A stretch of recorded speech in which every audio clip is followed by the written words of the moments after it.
We're ready to go. Thank you all. I will call our meeting to order. And I'll start by asking our two members who are appearing remotely to introduce themselves. Jim? Jim Sheridan. And Sal. Sal Alfano, District 2. Okay, great. Thank you. I'll start by talking about a few items of meeting logistics. Anyone joining remotely, please change your name display to your first and last name so we know who you're talking to. And similarly, when you address the councils, please start by stating your name and where you live. If you're speaking about us, well, I'll have to adjust this a little bit. If you wish to speak, you must be called on by the mayor. Once you are called on, you may make a statement or ask questions, but don't expect to go have a back and forth dialogue. And if you speak out of turn, go on too long, et cetera, you may be interrupted and asked to adjust your comments or behavior. I want to invite people's attention to a couple of things. One is the poster we have up here of that I think Adrian put together on the group norms that we all intend to hold ourselves to. And I want to remind people of the commitment that I mentioned last time, and I'll mention again this time. The City Council affirms its shared commitment to a respectful and professional environment. We do not support negative or personal comments directed at city staff or department heads. We ask that all remarks remain focused on issues, policies, and solutions. This expectation supports productive dialogue and reflects our respect and appreciation for those who serve our community. Our next item is to approve the agenda. I've got a couple of changes. One, item 15, project direct prioritization discussion. We're going to pull that and take it up next week so that it can be taken up along with the East State Street project. So that'll be a more sensible grouping of items. And item 6, approve the city manager contract. We're not quite ready to approve the city manager contract tonight. We got final legal review just this afternoon, and we had I've heard from some council members that they would like to have that taken up next week so that the contract can be put in the packet for our next meeting, and people will then members of the public will have a chance to look at it. I have contacted our candidate, and she's fine with that. She just got out of a meeting herself, and so this gives her time also to review it before we finalize it. I have asked our attorney to join us tonight, and I expect we will go into executive sessions to have her explain what's in the contract and answer any questions. But we will not be acting to approve the contract tonight. And that now brings us to general business and appearances. This is an opportunity for any member of the public to address the council on any topic, either on tonight's agenda or not on tonight's agenda. We have a number of public hearings scheduled for tonight on the budget, on a bond, and on the city warning. And so we will, of course, be taking public comment on those items, and so there's no need to make your comments during those times. But other than that, if you want to be heard about any topic that's not on the agenda or any topic that is on the agenda, the general business and appearances is the time to do that. And comments are limited to 5 minutes. And Dave Bellini, you've got your hand up right now, so I'll call on you first. Hi, Mr. Mayor. Hello, council members. I really wasn't sure what time I could make comments. So I thought I'd better get it in now. A couple of things. One is, I know you're gonna take up the budget, and I could talk about stuff that I really am not qualified to talk about, like where to save money. So I'd like to talk a little bit about revenue, if that's okay. I And know you don't this, want to, Dave, you don't want to hold that for the public hearing on the budget? I could, yeah, Why don't you do that so that we can yeah, I get don't know the when other, to make it. Yeah, Okay. I mean, that's fine. I'll let you know. All right, can I talk about another issue? Oh, of I course, think, certainly. well, I know the city's done all it could. I am aware of that, to sharpen their pencil about the health insurance that you have, and I am thoroughly familiar with the challenges there. But it occurred to me that there may be a possibility, not this year, that if Montpelier could partner with other communities to, let's say, have a group of 500 employees, of course, plus their families and dependents, that might be large enough to spread the risk, to have self-insurance. And I wondered, maybe you guys should think about starting that conversation with, let's say, Barrytown, Berlin. Maybe there's a way to do it. I think the League of Cities and Towns have talked about it for 20 years, but maybe it's happened, maybe it hasn't. And I'm not an expert on municipal governments. I know the state did it. I was there 25 years ago. It worked great. But of course, there's a lot more lives to cover, and it could be done. So I just wanted to plant that seed. Thank you very much. Thanks, Dave. One thing that is before my time on the council, but the league used to have a consolidated buying pool for health insurance. And then I think what happened was insurance companies started picking off some of the big towns, offering them better rates, and so it Sure. fell Sure. apart. And so that's where we are. Is there anyone Okay. else like? But thanks. I think that's a great thing to consider. Steve.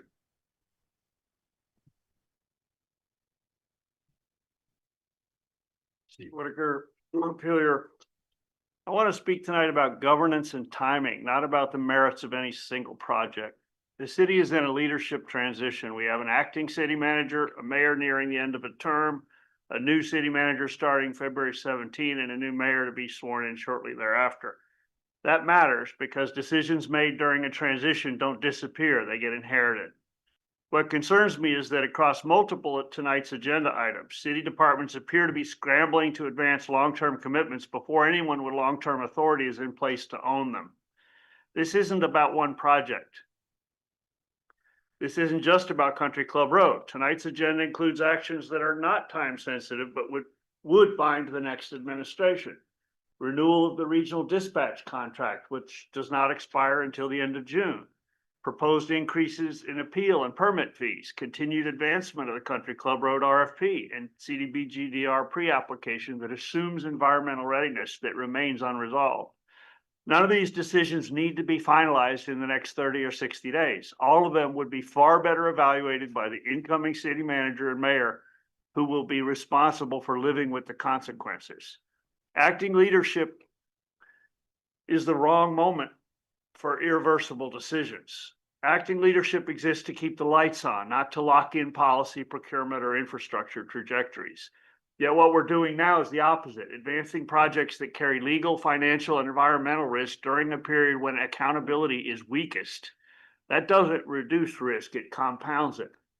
Country Club Road is the clearest example. It illustrates the problem vividly. We have an active brownfield, incomplete supplemental site investigation, unresolved questions about contamination depth and soil removal, a long-term daycare lease adjacent to planned remediation, traffic safety concerns that haven't been grounded in current analysis, a city plan that's under legal challenge, and an RFP that asks developers to invent a master plan for public land in the absence of a city-created and approved master plan in accordance with Title 24, Chapter 117. At the same time, physical and contractual actions have already occurred. Soil disturbances, utility trenching, fencing, leasing which narrow future options, whether we acknowledge them or not. Pretending these are still prospective decisions is dangerous. There's a tendency to speak as if environmental review and planning are still prospective, as if we're safely before any choice limiting actions.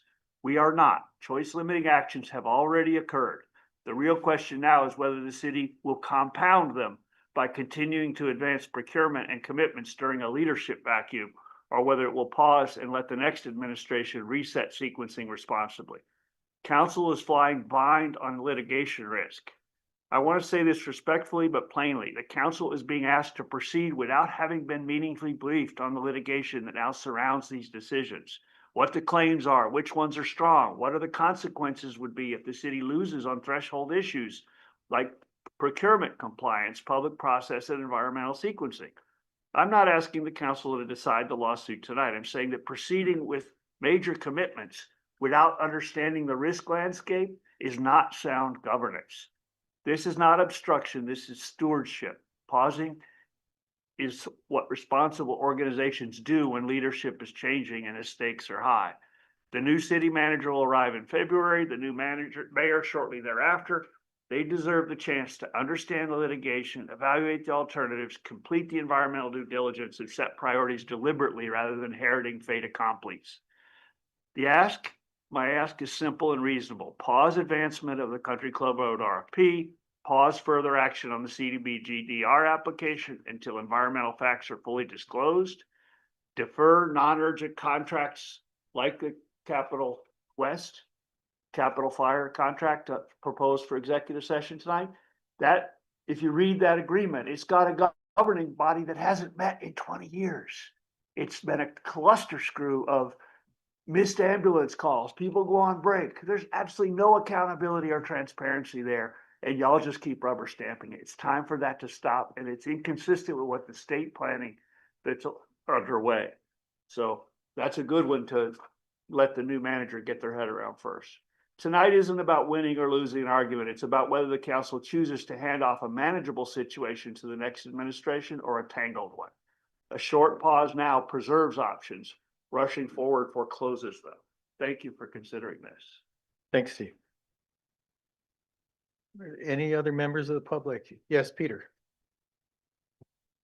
And Peter, as you're coming up, Evelyn, a question was raised if there's a way to give people who are commenting remotely a warning before their time runs out.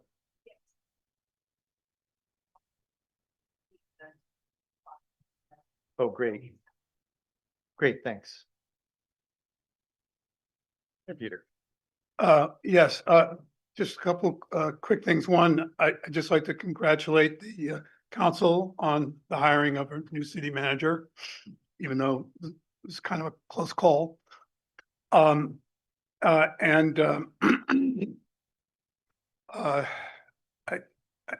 couldn't follow everything Steve Whitaker was saying, but the general idea, holding off on anything you can hold until the new city manager's on board, the new mayor's on board, strikes me as a pretty reasonable and positive suggestion. Okay, regrettably, we are living in an age of incivility here in Montpelier, Vermont, America, the entire world. Few of us are immune from the influence of this incivility. So I think it is unfair and unhelpful for those who may feel they are bearing the brunt of this incivility to respond in kind by lumping together and demonizing any and all who may offer criticism of any sort or make suggestions that run counter to the status quo of the moment. When members of the public complain, criticize, or otherwise comment about taxes or potholes or safety concerns or some aspect of city government, they cannot and they should not expect that their concerns will be addressed entirely to their satisfaction, or perhaps at all.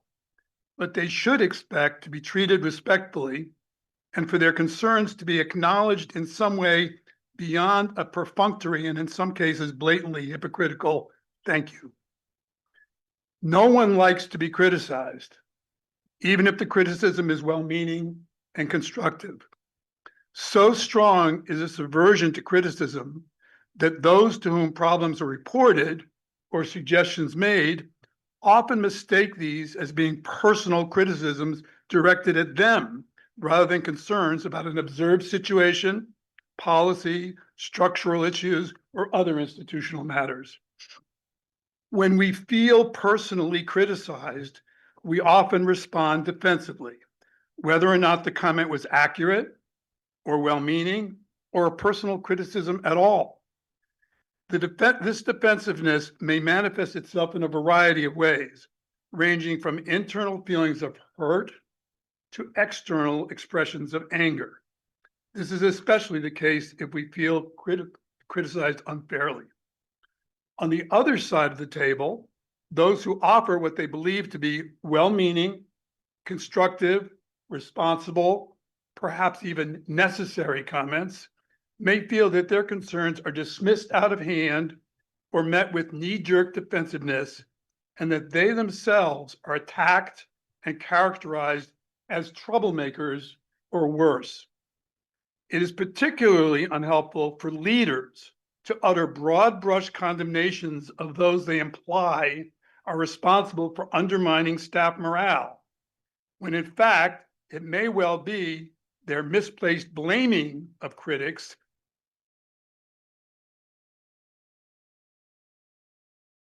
and thereby contributes significantly to their poor morale.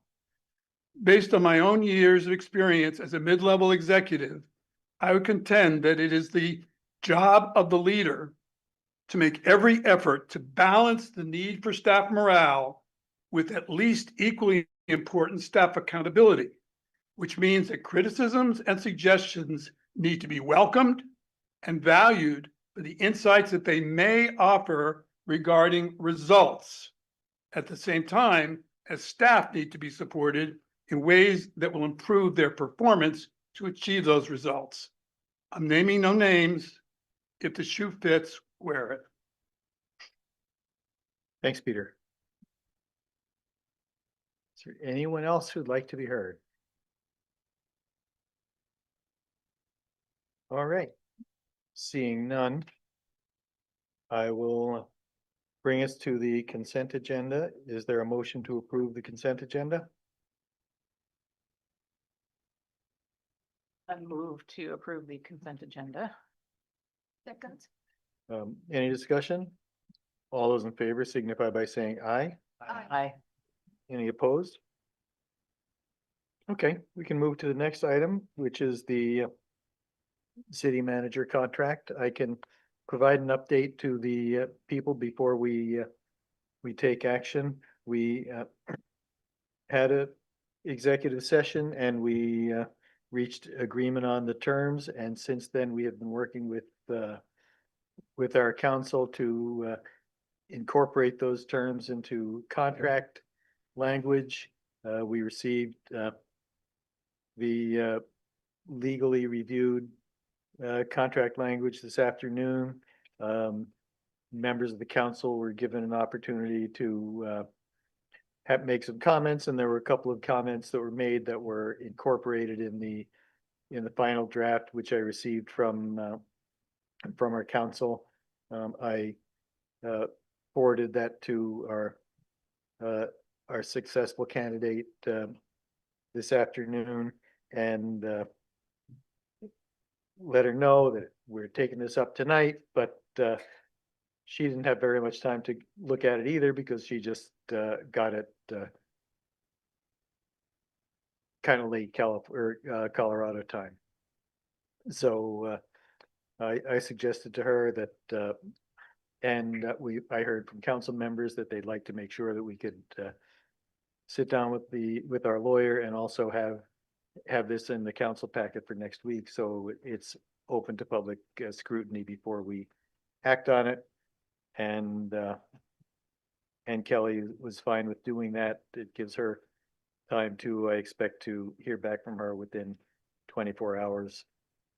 And so that's where things stand. Our attorney is here, and I would entertain a motion to go into executive session to discuss the appointment or employment of a public officer or employee under one VSA section 313A3.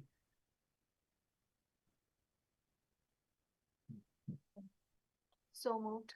Is there a second? Second. Any discussion? All those in favor signify by saying aye. Aye. Any opposed? Okay, we can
Recording stopped.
right, we are recombobulating ourselves to come back in the room, and is there a motion to come out of executive session?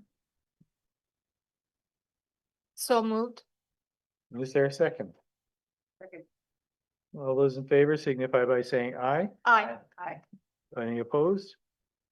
Okay, great. Just to, for the benefit of the public, we discussed the terms of the contract with our counsel, Sarah Buxton. We have, there were some council members had some questions and points of clarification, and those were addressed. We expect to get a redraft within the next 24 hours and get that out to Kelly, and we expect it to be in the packet this week and on the agenda next week for final approval of the contract. And that's where we are, and I think we can now go back to the next item on the agenda, which is the first public hearing on the budget. And so I will open the public hearing and welcome, Sarah. Thank you for being here.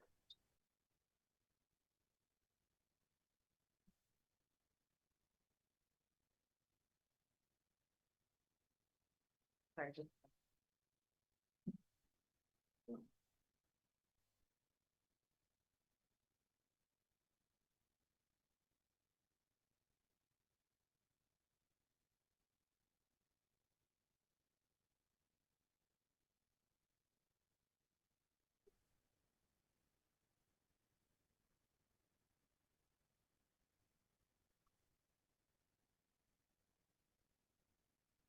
sorry, I was joining the Zoom so I can screen share. Okay, yep.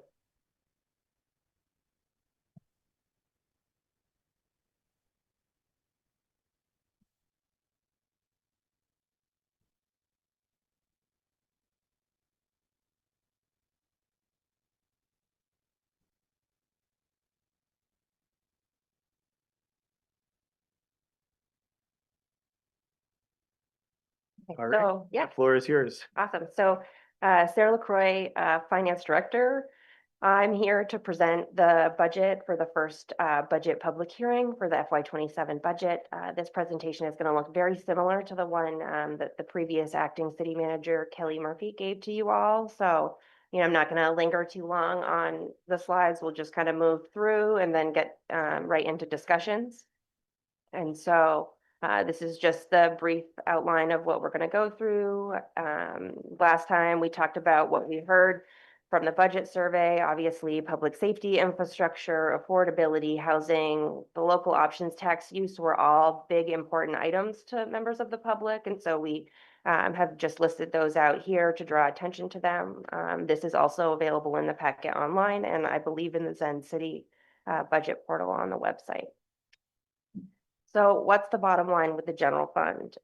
As we mentioned, the budget we pitched to you was a service level budget. At this time, our expenses are still up to about 2 million, which is a 10.77% increase, with the taxes to be raised, not including ballot items, with a 9.56% increase. So where we started was with an 11.15% increase in taxes to be raised. So we have made some adjustments down, and I expect we will be making more of those tonight.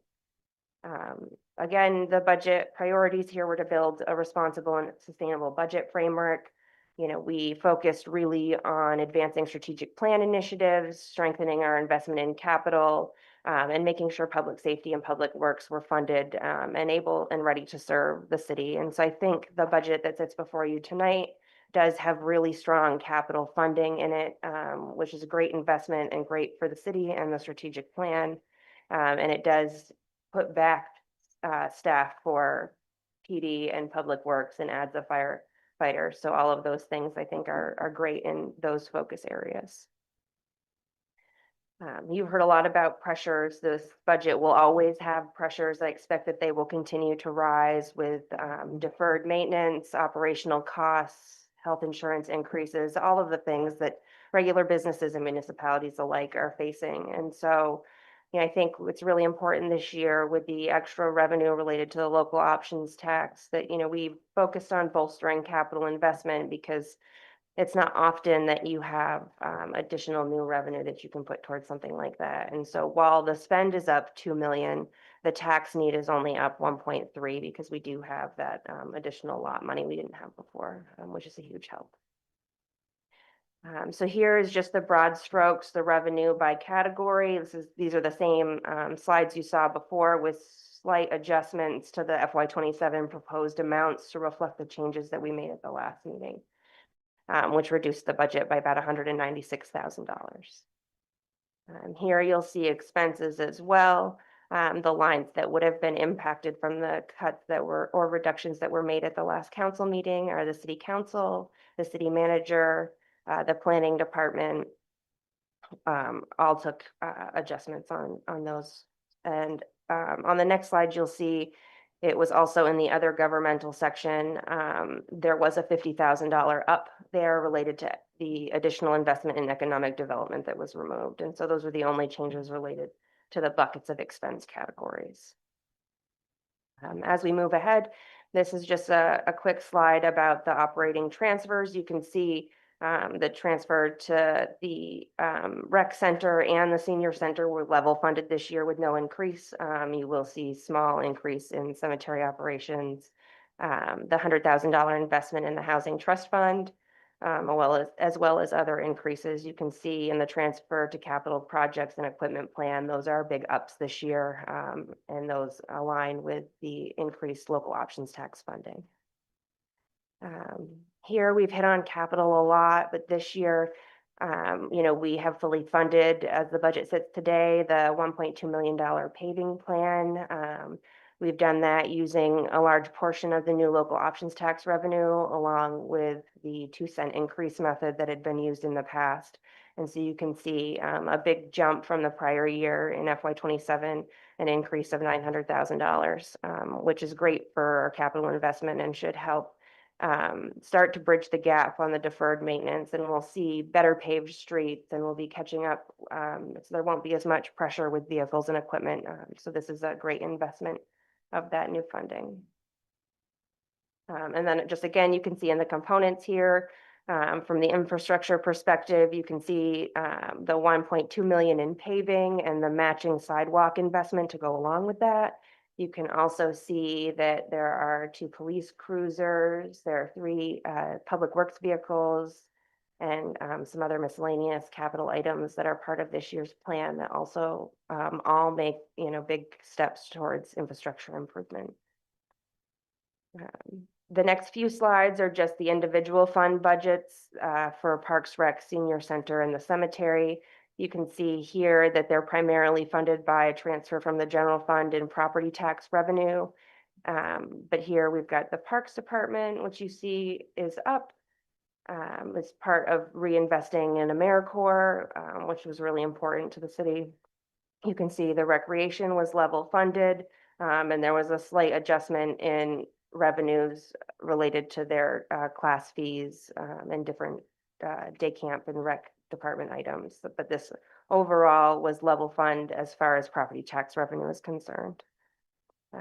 You'll see the same thing with the senior center. They've got adjustments and increases in their other revenues, but their property tax portion of that stayed the same, and they were able to generate more miscellaneous fees and class fees to cover some of their costs.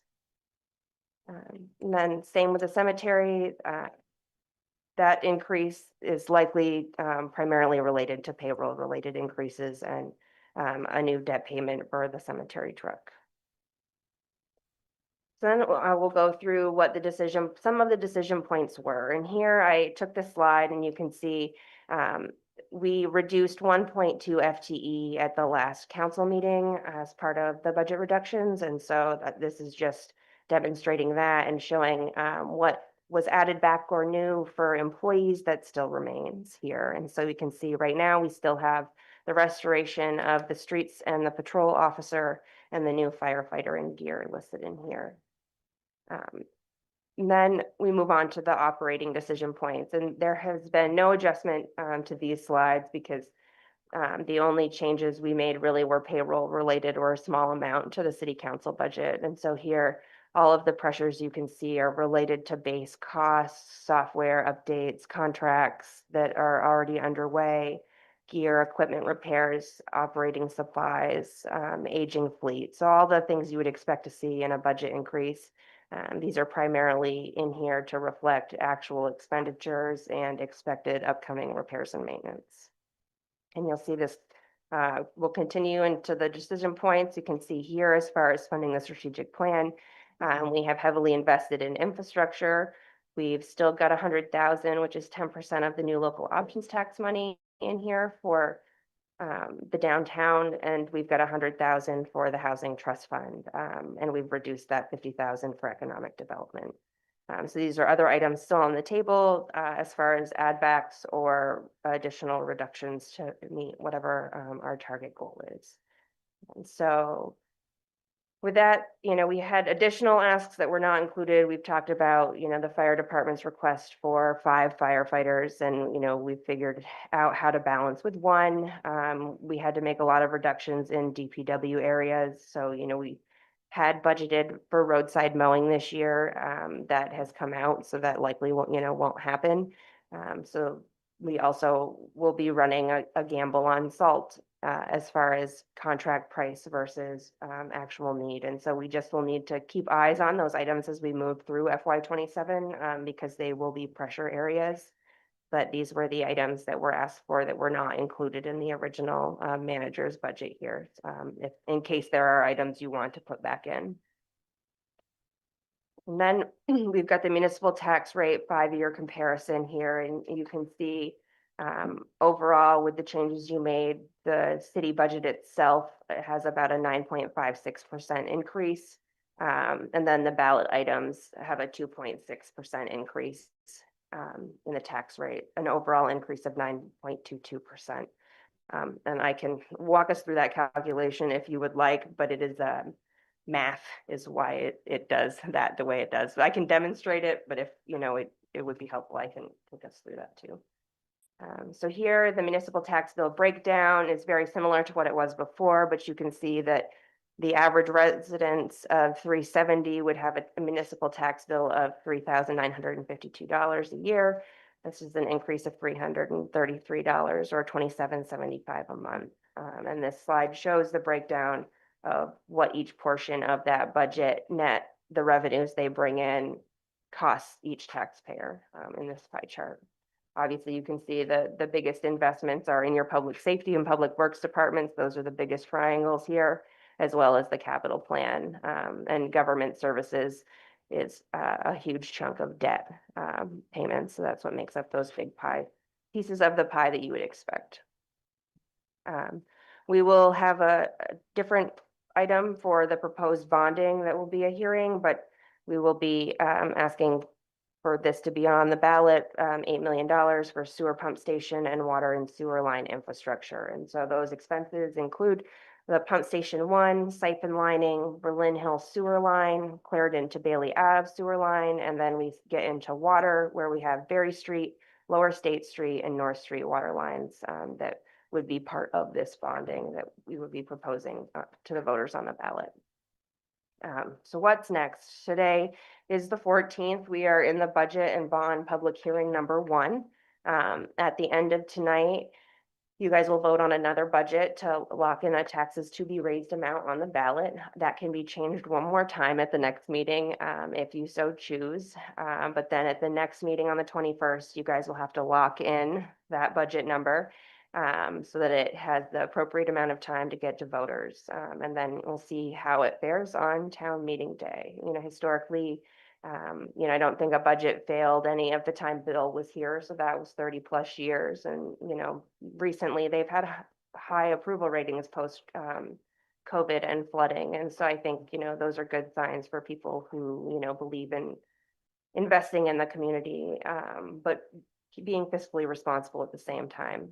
So with that, I'm happy to take any questions. I, encourage people to come out and vote in March for the budget. But, I think what happens after that's not really for me, but I'll, watch from the sideline. Thanks, Sarah. Since this is a public hearing, I'll start by seeing if there are any members of the public, either online or in the building, who would like to be recognized. Steve.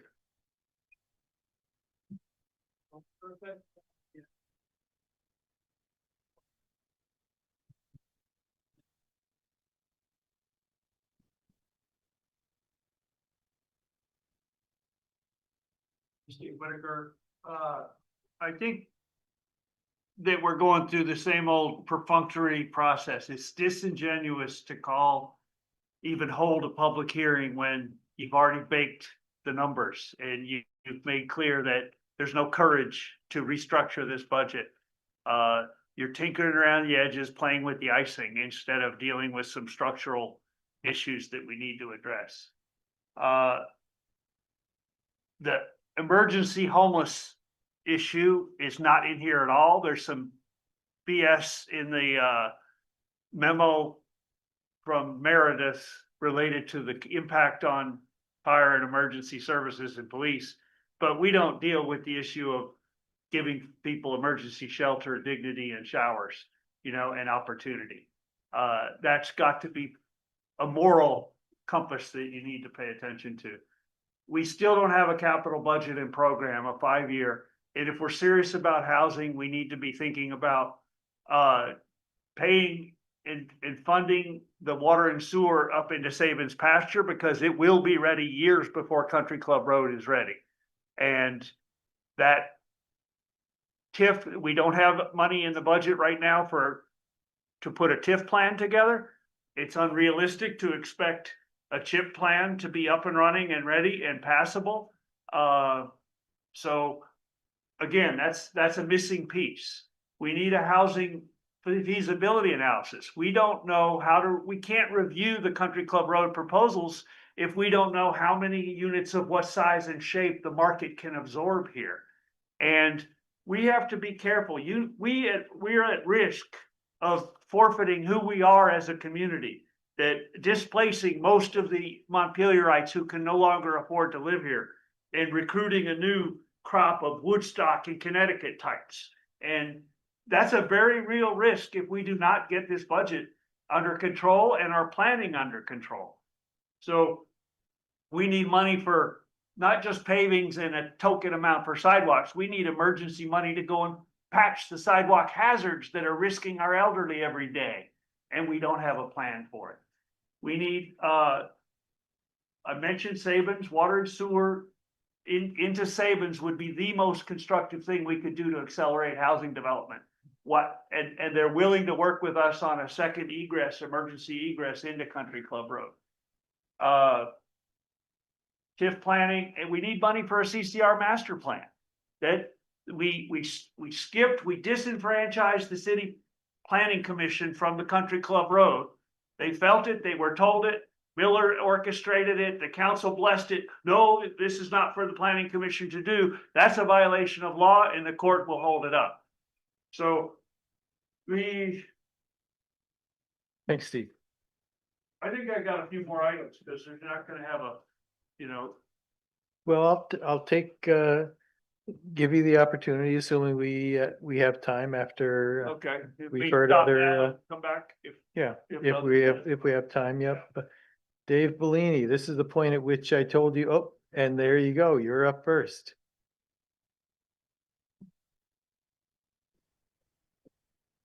Hi, thank you. Dave Bellini, longtime Montpelier resident.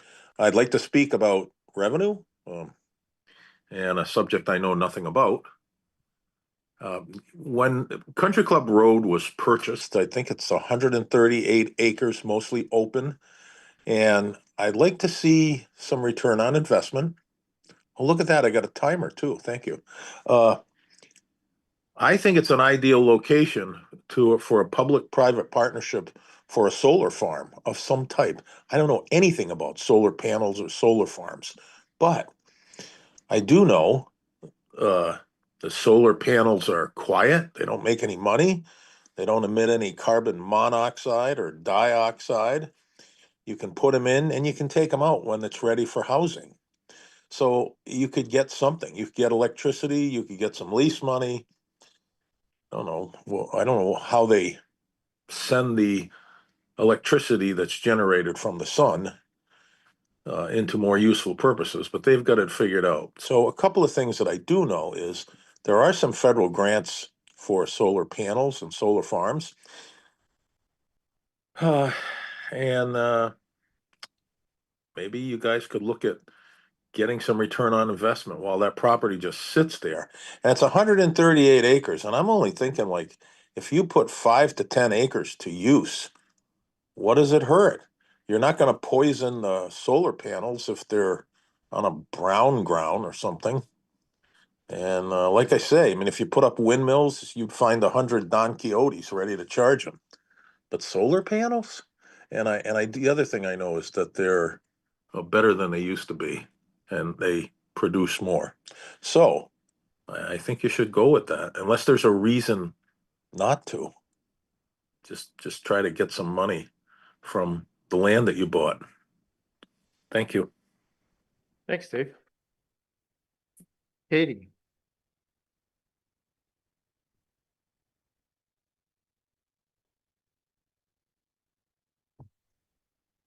Hi, I'm Katie Trouts, the Executive Director of Montpelier Live. Can you hear me okay? We can hear and see you now. Yeah. Yes, thank you. Okay. So I just wanted to say a couple of things about the proposed budget in regards to the local options tax. I want to remind everybody that with the percentage that has been put aside, it's really meant for projects, downtown improvement projects, downtown enhancement projects that perhaps the business community has in mind and Montpelier Live has in mind, that we know will enhance the downtown, bring more visitors into town, and therefore potentially increase the local options tax revenue over time. But with that comes administrative effort. And I don't think that's been fully accounted for or thought about. If Montpelier Live is involved in managing that fund or assisting with the implementation, because we are experienced in that field of doing some of that downtown enhancement work, then I think that the council should consider having an annual percentage go to Montpelier Live in order to administer those funds and help implement those projects. We are very small staff and we're very much at capacity. In order to do more, we really need more people power. So I just wanted to make sure that that was on your mind. And I do think that the local options tax has a lot of potential to grow if we invest energy in bringing people downtown, making our downtown beautiful and welcoming, and improving a lot of the infrastructure that's there. So I'm also with the business community and hoping that either this upcoming budget or the following could include a higher percentage of the local options tax going towards downtown improvements. So right now it's at 10%. I think we all feel, the business community and Montpelier Live, that that should be 15 or 20% in the future.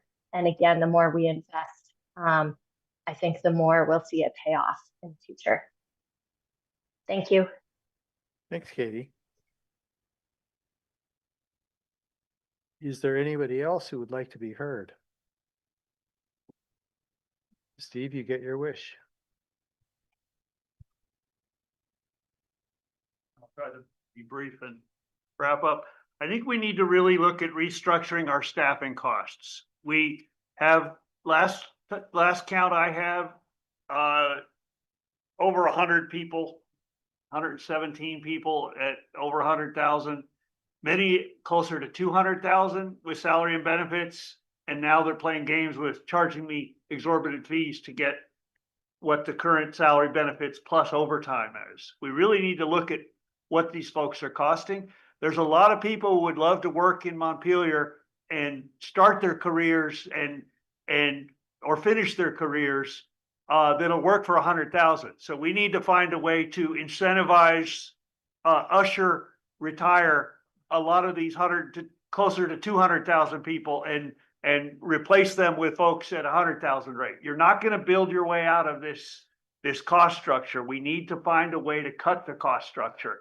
And we have inflated it. Bill Frazier left us a legacy of a grossly inflated staff. So we've got this very expert, lobbying force for status quo. And we frankly can't afford this expert lobbying force of professionals costing us too much.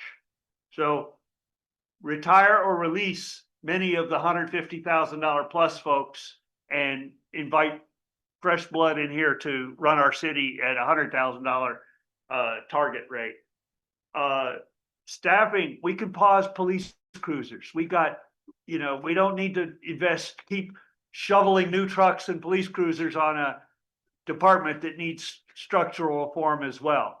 And the capacity of our police department is integrally tied to our regional dispatch strategy, which the state is actively involved in, and we have failed to plan properly for our role in that.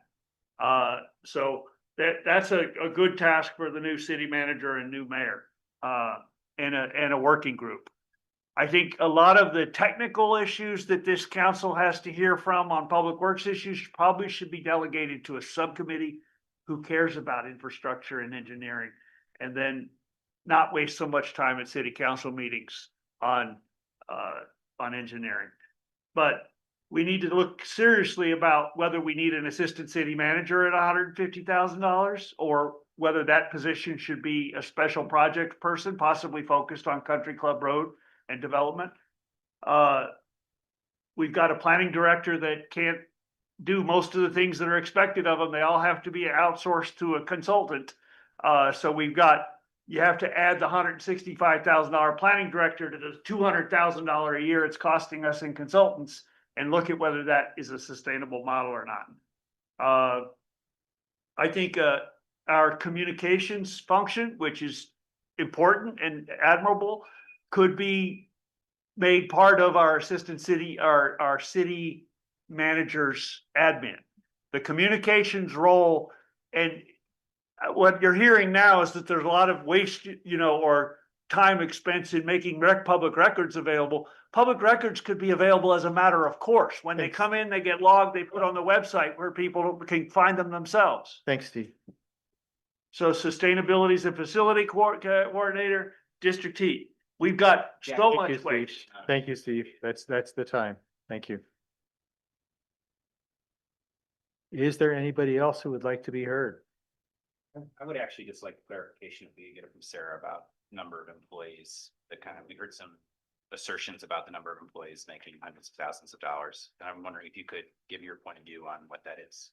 Yeah, so there are not, let me just, there are currently 111.16 existing FTEs. So there are not 117 city employees who are making over $100,000.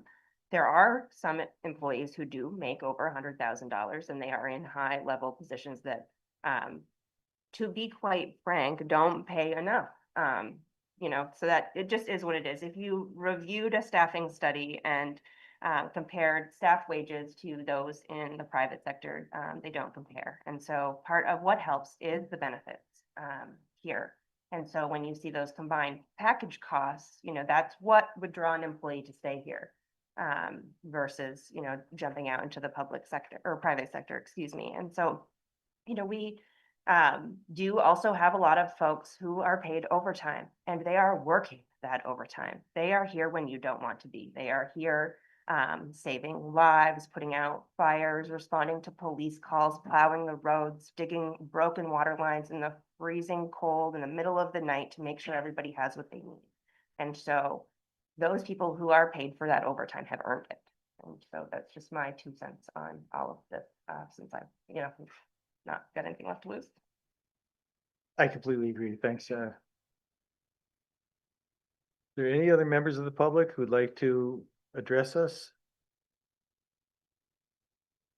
And I am not seeing anyone with their electronic hands raised or their actual hands raised, so I will close our public hearing.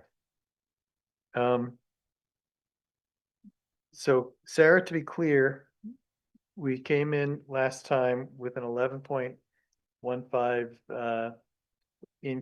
percent increase. With the changes we made last week, we're at 9.22. Is that right?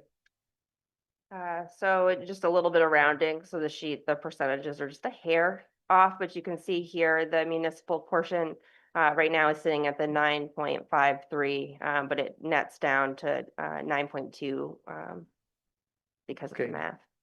Great, thanks. Council members? Where do we want to go from here? Does anyone have any suggestions for? So on this sheet at the top, I've got in red what was removed last time, and then there's, ample room to remove additional items or add some back, or whatever your pleasure may be. Do you have something to? Yeah, just trying to take a look at things and make it manageable. One of the things that I was thinking about, I really appreciate that we're committed to the steady state and that we're using local option tax to accelerate getting to the steady state. I think that's extremely important. We also have $100,000 in the budget for the Waverly Place stairs. And just in my thinking about it, I feel like that's critical infrastructure aligned similar to paving or sidewalks. And so what I'd like to see us actually do is kind of blend those two requests of the money that we've set aside for paving and sidewalks and take the request for Waverly Place stairs and kind of put it in there. You know what I mean? So we would, just to really say it, we would be taking $100,000 away from paving or sidewalks, but we'd still be putting in $100,000 towards infrastructure, just in a slightly different form. So to be clear, your proposal is to essentially X out the line item for Waverly Place stairs and Pay for it. we'll pay for it under the paving and, Yeah, uh-huh, yeah, that's a suggestion that I have. okay, cool. I do That's, believe staff supports that suggestion. I think, we can have talked about, areas where if we needed to make adjustments, we could, and that is one. I think we can absorb some of that into the sidewalks budget and do more work in-house, as long as we can retain that additional public works employee. it's pedestrian transportation, whether it's sidewalk, whether it's horizontal or vertical. Absolutely. Helen. Just for brainstorming, I've heard that public is okay to see one additional public work department. Can we just see if we don't have police and fire, how it will affect?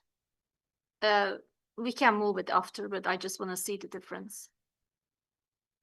So to cut both both the fire and police. Yeah, so if and- we do this, what is the difference? Because I keep hearing a lot of public input about it. I'm not saying that we don't need it. I just want to see the number. Yep, so you can see here, if I add the police department officer, we go from 8.71 down to 7.68, and then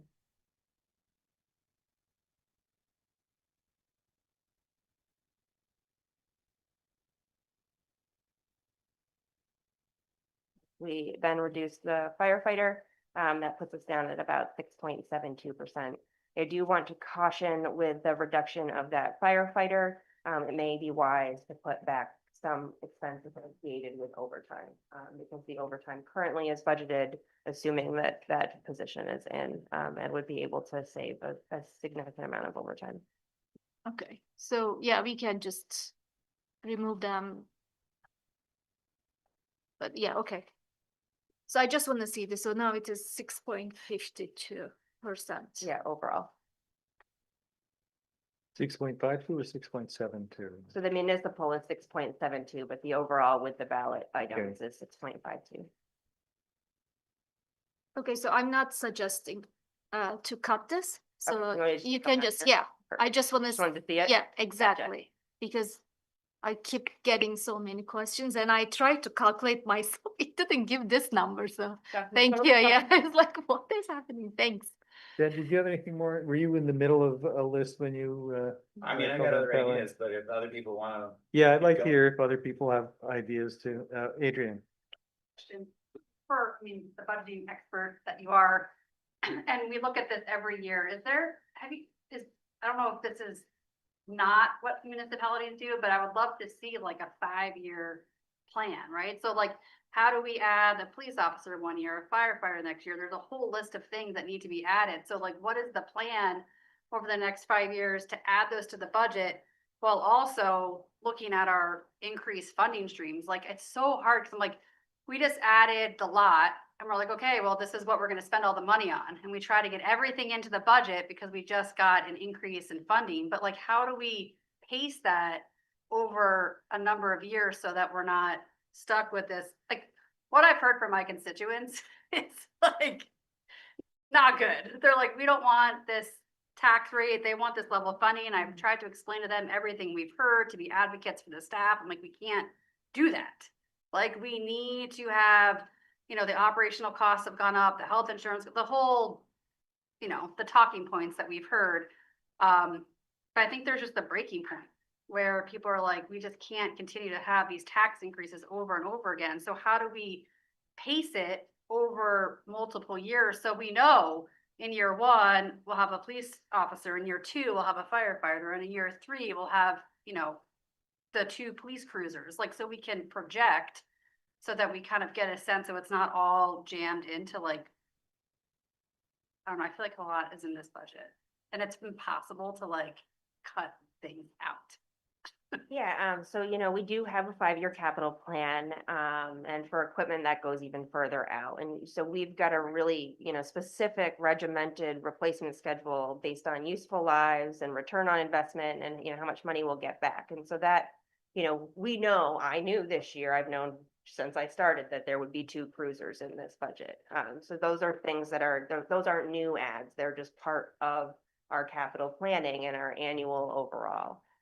We have absolutely projected out multiple years. The problem here is while we do have local options tax revenue this year, the ability for a municipality to generate revenue, is very confined. And so without raising the taxes to cover these additions year over year, right? Like these 3 positions that still sit in here, they're one's new and 2 are add backs because over the last 5 years, we've been cutting positions out. And so the next 5 to 7 at least, will be an interesting shuffle to figure out how to get things in. And where we are and what we've pitched to you is the budget to do what we're doing today. And where it becomes the council decision is what don't you want to do anymore? And I think that's really where everybody struggles. And it's hard to say what I don't want to do anymore of. And so we can take these things around the edges or like the Waverly Place stairs reduction. But at the end of the day, if we don't pick what we don't want to do, this pressure just continues. I am doom and gloom. So I wish I could give a better answer than that, but the pressures on this without the continued investment in the Country Club Road property and bolstering the grand list and growing housing to increase that base, you really are stuck in a tricky spot, and that's where Montpelier finds itself right now. Sal? I really would rather not cut the 3 new infrastructure positions, and public safety positions. But I wonder if there's a way to, and I don't know who's in the room, if the chiefs are there and Kurt is there, I wonder if there's a way to, looking at the history where we've had trouble filling these positions, can we somehow stagger the hires so that the impact is spread across 2 budgets? Is that? Yeah, Does you can, but Does that work at all? Kurt Go and ahead, the Sarah, two- I'm sorry. Kurt and the 2 chiefs are both here, but Sarah, you're starting. Are they passed out or are they conscious? I guess Oh, they're all okay. here. All right, good. No, I think you can phase, hiring folks, but you would want to be hiring this person at a 1.0 FTE that we're investing in because they're going to need training. They are public safety or public works folks. And so you know, if we did this now, you would need to be committed to. It would be a hard sell to hire somebody knowing you're budgeted as a half a year employee with, you know, some of these things. But I do think that that's a good option to build them in. You would want to commit to funding the full position in the following year, and it phases the approach, which I think what Sal's referring to, and Sal, correct me if I'm wrong, but it's if we waited 6 months through the year to fill, I'm just using police as an example, to fill the police position, right? And then it would continue as a single full-time person Yeah. in presumably in perpetuity, right? But it's like, it's not, yeah. yes, no, it's not a part-time Right. FTE. You would just be hiring them. You would just want to be Right. sure you're committed to fully funding those positions in the next fiscal year. That was all. Yes. Right, yeah.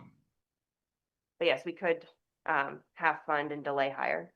I think, you know, them having the positions in some capacity is better than not at all. Right. Oh, so yeah, so Kurt, Yeah, I mean- and the two chiefs, do you have, Yeah, I'd It- really like to hear Yeah. what they think of that idea. Kurt Monica, Public Works Director.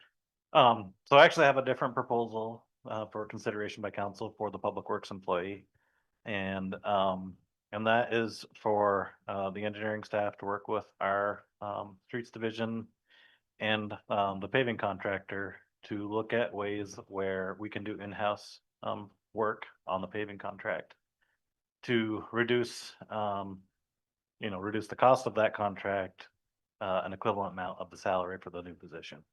And so that there would be the same amount of paving completed, but we would do, say, $100,000 or so of in-house work. We haven't worked out the details. We have to have a meeting to figure exactly how we do that, but I am confident that we can do that. Would be sidewalk structures adjustments, asphalt curbing. Those are things that our staff is really good at, and with increased staffing, I'm very confident that we could make that happen. so your proposal then is just not cut personnel, but cut 100,000 from paving essentially? Correct, yeah. Okay. Carrie, That's just what I was Okay. gonna clarify. So we would keep the position in, but we would reduce paving by that amount. Yeah, 103. So in a sense, we're getting rid of the 103,000, but you still get the. Right, and we So still we would still do do the the same, paving. it's the And we same still do amount the of, Same amount of work. less Yeah, the yeah. waiver lead reduction, but Right. less that 100,000 separate, but. Yeah. It's a good idea. That's a great idea. that sounds great, yeah. We've been trying. Thank you. Jim, Yeah. oh, sorry, while we're on the topic, chief.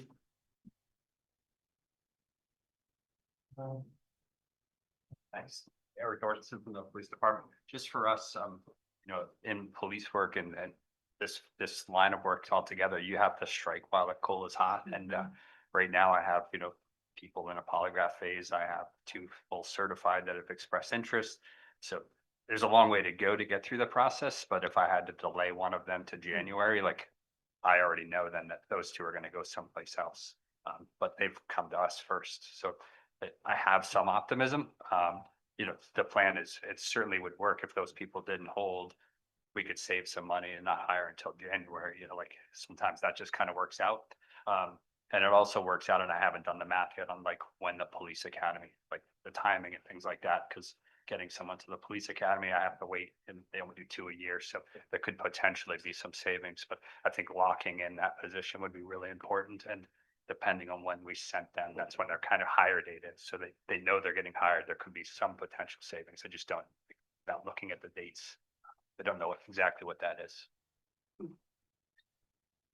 So you think that delaying a hire, either cutting a position or delaying a hire would be a serious problem for you? It slows our processes down. I mean, I don't know if you've seen like our social media where we're out like at every recruiting event that you can get, and it's made a difference. We're getting, applicants, and it's really hard to get through these processes. So when you survive, you're doing well. And right now we have like a pretty good lot of people in there that are in the process. And I was like, man, it would be really nice to say we got the staff back to 17. Like, it's kind of like one of those big goals that I've set was like, okay, we've got the pay where we need it. We've got the training where we need it. We've got the transparency where we need it. Can we get the staffing where we need it? And we're pretty darn close. It seems like they're doing the academy classes are smaller and smaller, isn't it? It's hard to get through the process. Yeah, and less and less people are applying for these jobs. And like if you sit anywhere, we're all competing for the same people. I'm on the board of directors for Washington County Mental Health, and we're literally talking about how many vacancies they have, and then if they can hire anybody, where do they live? And we're sharing medical directors because there are only so many doctors that can do the work, and so we're trying to share cops, but it's a tricky spot because we're all kind of in the same boat trying to get full. Chief, can you share information about kind of your aging officers and the impending attrition we're probably going to face, as well as, the duration of the training project? Sure. I think Chris is calling me old, so that's always good. There's a few of us, I'm at 29 years. That retirement is starting to get really, really close and hard to believe. I started as a little kid, and now here I am, an old guy. And so there's myself, Kevin's, my deputy chief. He's got a couple years left. Diane and Jeff Pearson are very similar age to me. So there's a few of us that are pretty close. And then our pension allows you to retire in 20 years. You can't collect until you're 50. But if you look at the private sector, some of these jobs that police and fire and DPW can get are pretty lucrative.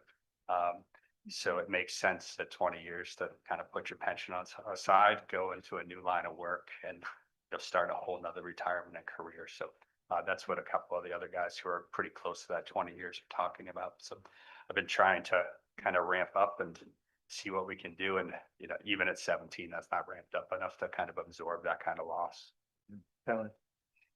So Chief, when we hire or keep this position, you will have 17 officers, right? We would be So, a authorized total. for 17. Okay, so how long will your department function efficiently with 17 officers? Like in 3 years, I need to have 18. Like, is there any projection? So yes, there is, a similar sized community of ours is Barry, and they're authorized for 21 police officers. Okay. Okay. Morristown is about half our population, and they have 15, which is what I'm carrying, and they have half the call volume that we have in Morristown. We could argue that they don't have the state capital and the things that we do. Montpelier is a very unique place, but I think that's what makes it kind of cool to work here. But there are certain challenges that we have. Getting us to 17 gets me to try and get to 3 people per shift, which is that, for my entire career until I became chief was the norm. And it's, the safety part for the officers and members of the community that we deal with. So that's like my big push is to get us to that number again. And it gets us there. It absorbs a couple, vacations here and there without having to have overtime. But as I've told Sal 100 times, 17 isn't going to save me a massive amount of overtime. So I'm not even going to begin to tell you that that's going to save you a lot of money, because it's not.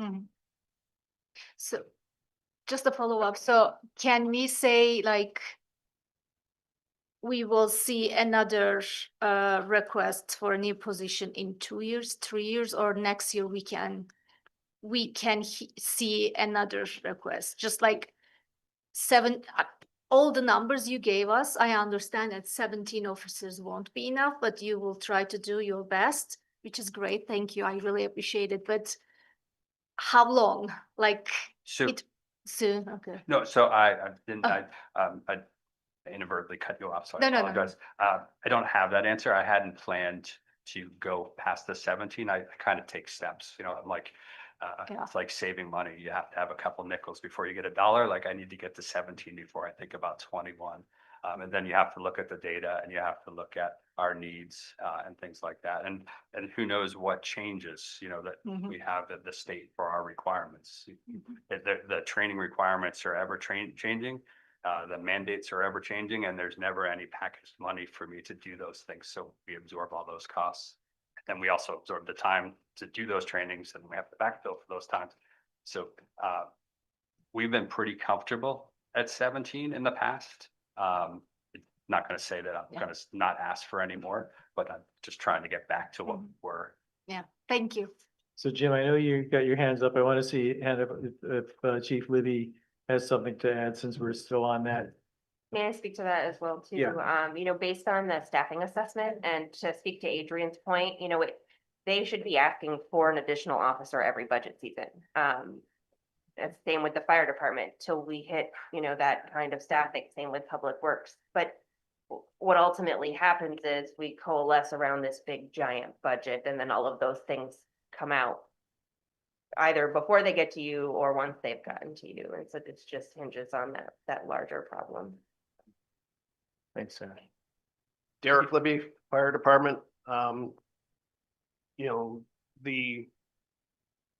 new position was also by taking away overtime in our budget.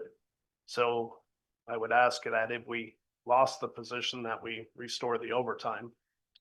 The truth is that we have very minimum staffing of 3 people on duty at a time to respond with an ambulance and a fire engine to simultaneous or single incidents. I have 5 people with 19 plus years, so the attrition is looking down the barrel. I also have 1 member that's on military orders, effective now and up to a year. So we are either working through more overtime or trying to add staff and curb it. To get to kind of your question about what the future looks like, I asked this year for 5 based on a 2011 staffing study and this year's staffing assessment. So I think you could expect that that's kind of a goal to get to safe staffing of a minimum of 4 people on duty at a time. 2 people on an ambulance going to Worcester or out of town leaves 1 or 2 people responding to a fire. And we saw that last week, that if we weren't at 4 people, we were sending 1 person to a structure fire with 80 housing units. So. I forgot to ask this when Chief Nordenson was up. Do your departments have mandatory retirement ages? Okay, no. But I know some people actually find the idea of retiring attractive and they might want to do it at some point. Well, and to the chief's position, right, there's after 20 years, it's not an easy position and it's time to move on, and there's not a lot of incentive to stay after that. Okay, thanks. Jim?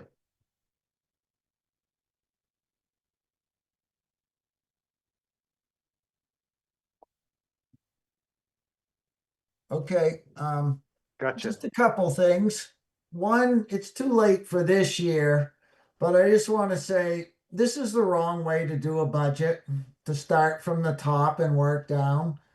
I mean, businesses don't do that. And if you're doing your home budget, you don't start that way. You don't start saying, well, we want vacations and the kids want lots of Christmas gifts and let's see what we can afford and eliminate stuff. Every time we did, one thing that Bill Frazier really did well was the budget.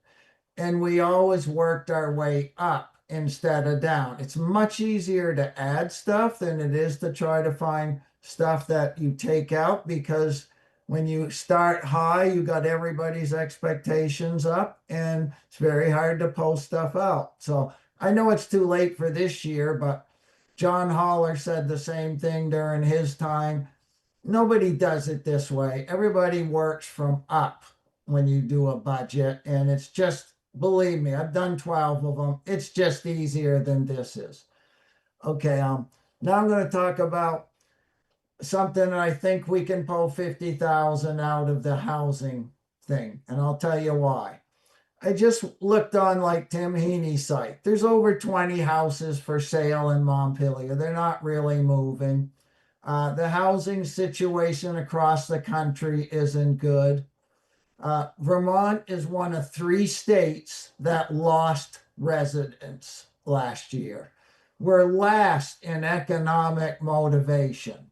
So I think, I don't want to take anything out of paving or infrastructure, but we took 50 out of economic development. I'm fine with that. I think we could take 50 out of housing, because it's not what I'm hearing the people saying. They're talking, what I hear is kind of like what Adrian says. Everybody's talking about the infrastructure, less about the housing and everything else. So my proposal would be to reduce that by 50,000 because I don't think you're gonna see a whole lot of activity for a little while in that department. Thank you.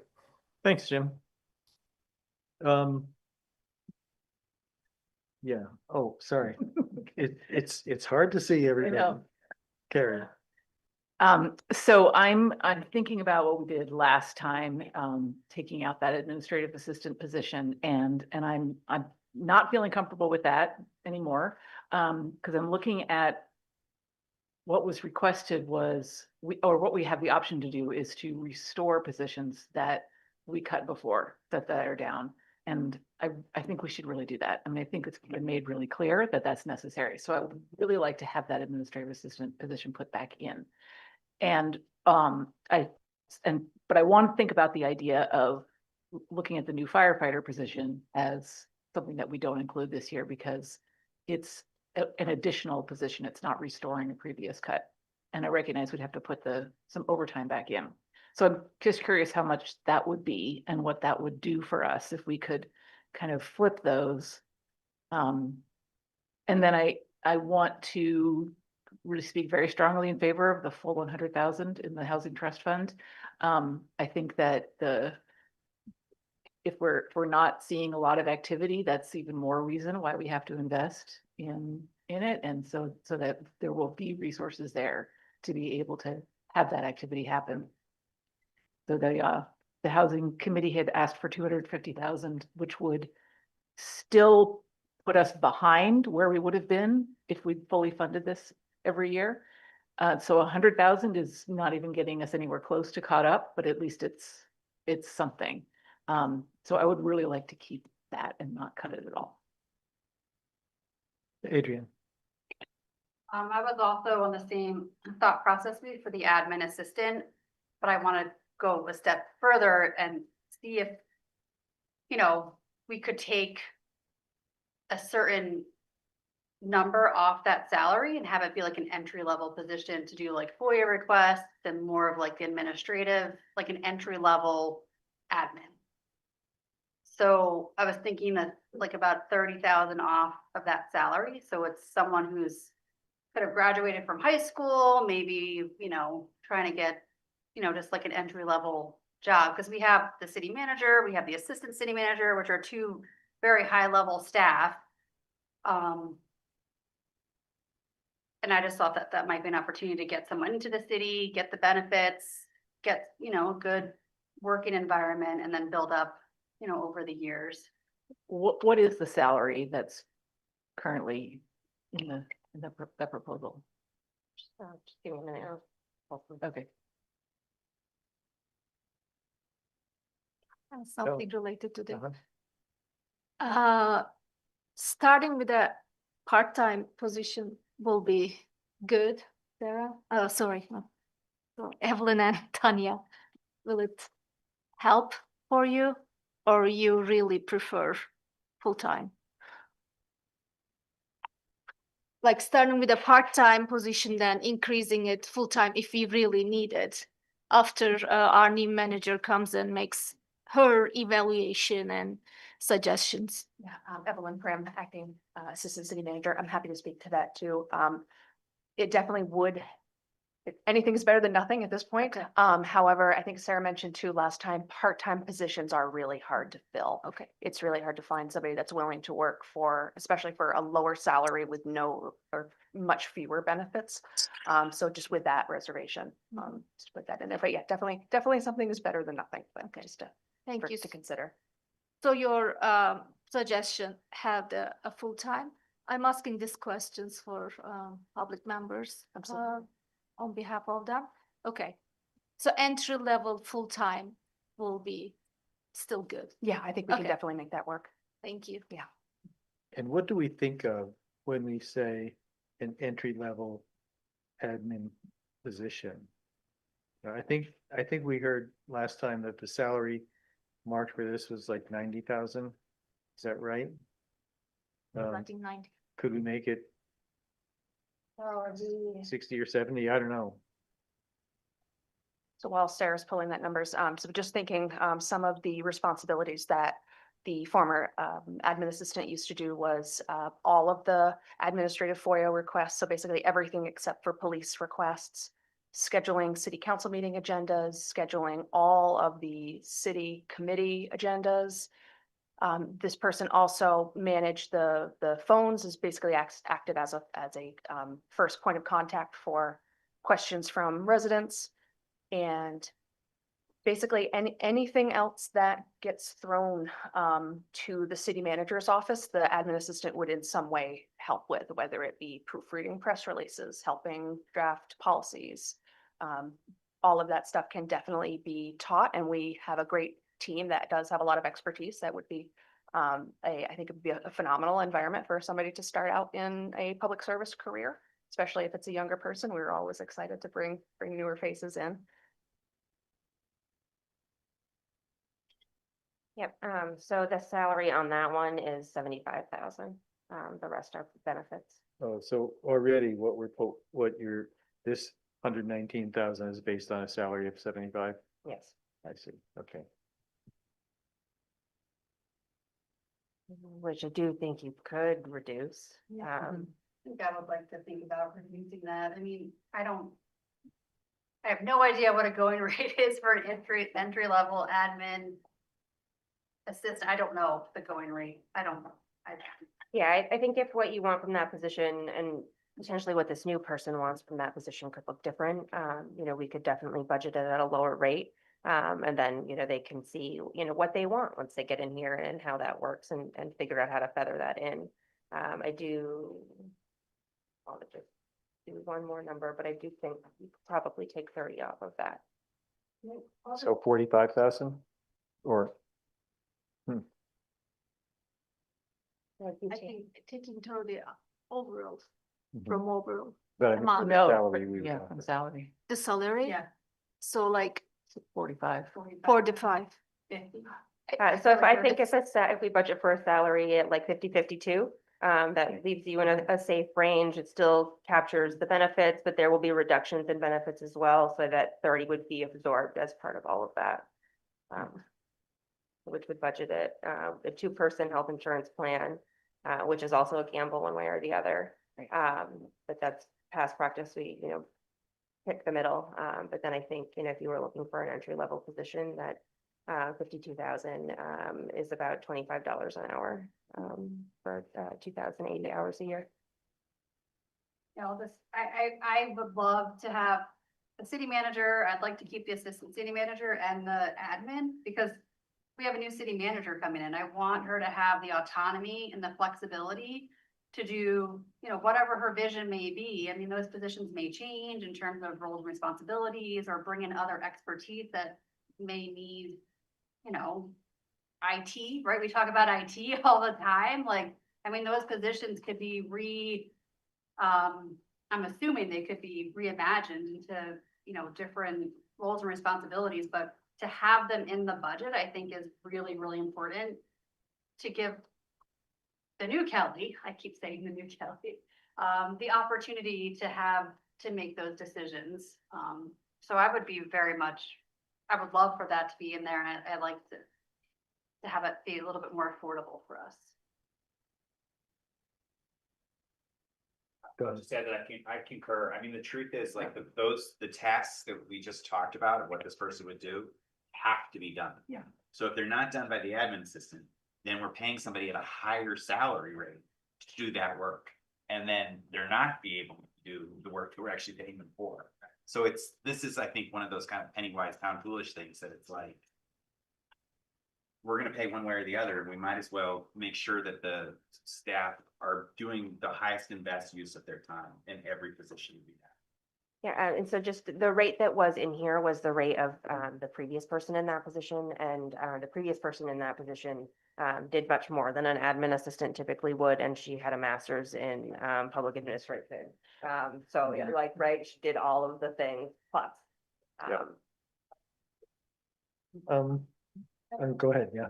I asked last week, I don't know if you all had a chance to look into it, but I am just so curious about the transit center. I went into the transit center, I spent some time there this week, and I'm just trying to figure out where those extra expenses, like, what do we pay? I think it was like an extra 30,000 that was Yes. actual costs. Yeah, so I did dig back into that, and based on the agreement, I believe we paid 10% of operating costs. And so this is related to an uptick in staffing at the transit center. And so it is real. Yeah, Are we getting more hours of coverage?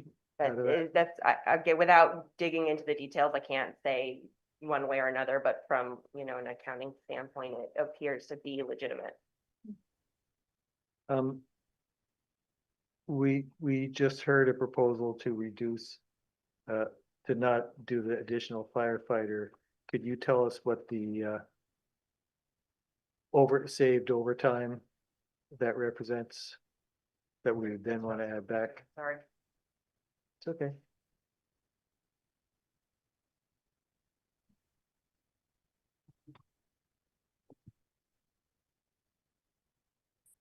So their overtime was reduced, actually more than that position cost, based on shift changes and adding that position in, and, trying to live within. Is So- that realistic though? I think that it's going to be incredibly difficult. Incredibly difficult to Live within realize the that. overtime budget, even with the added staff.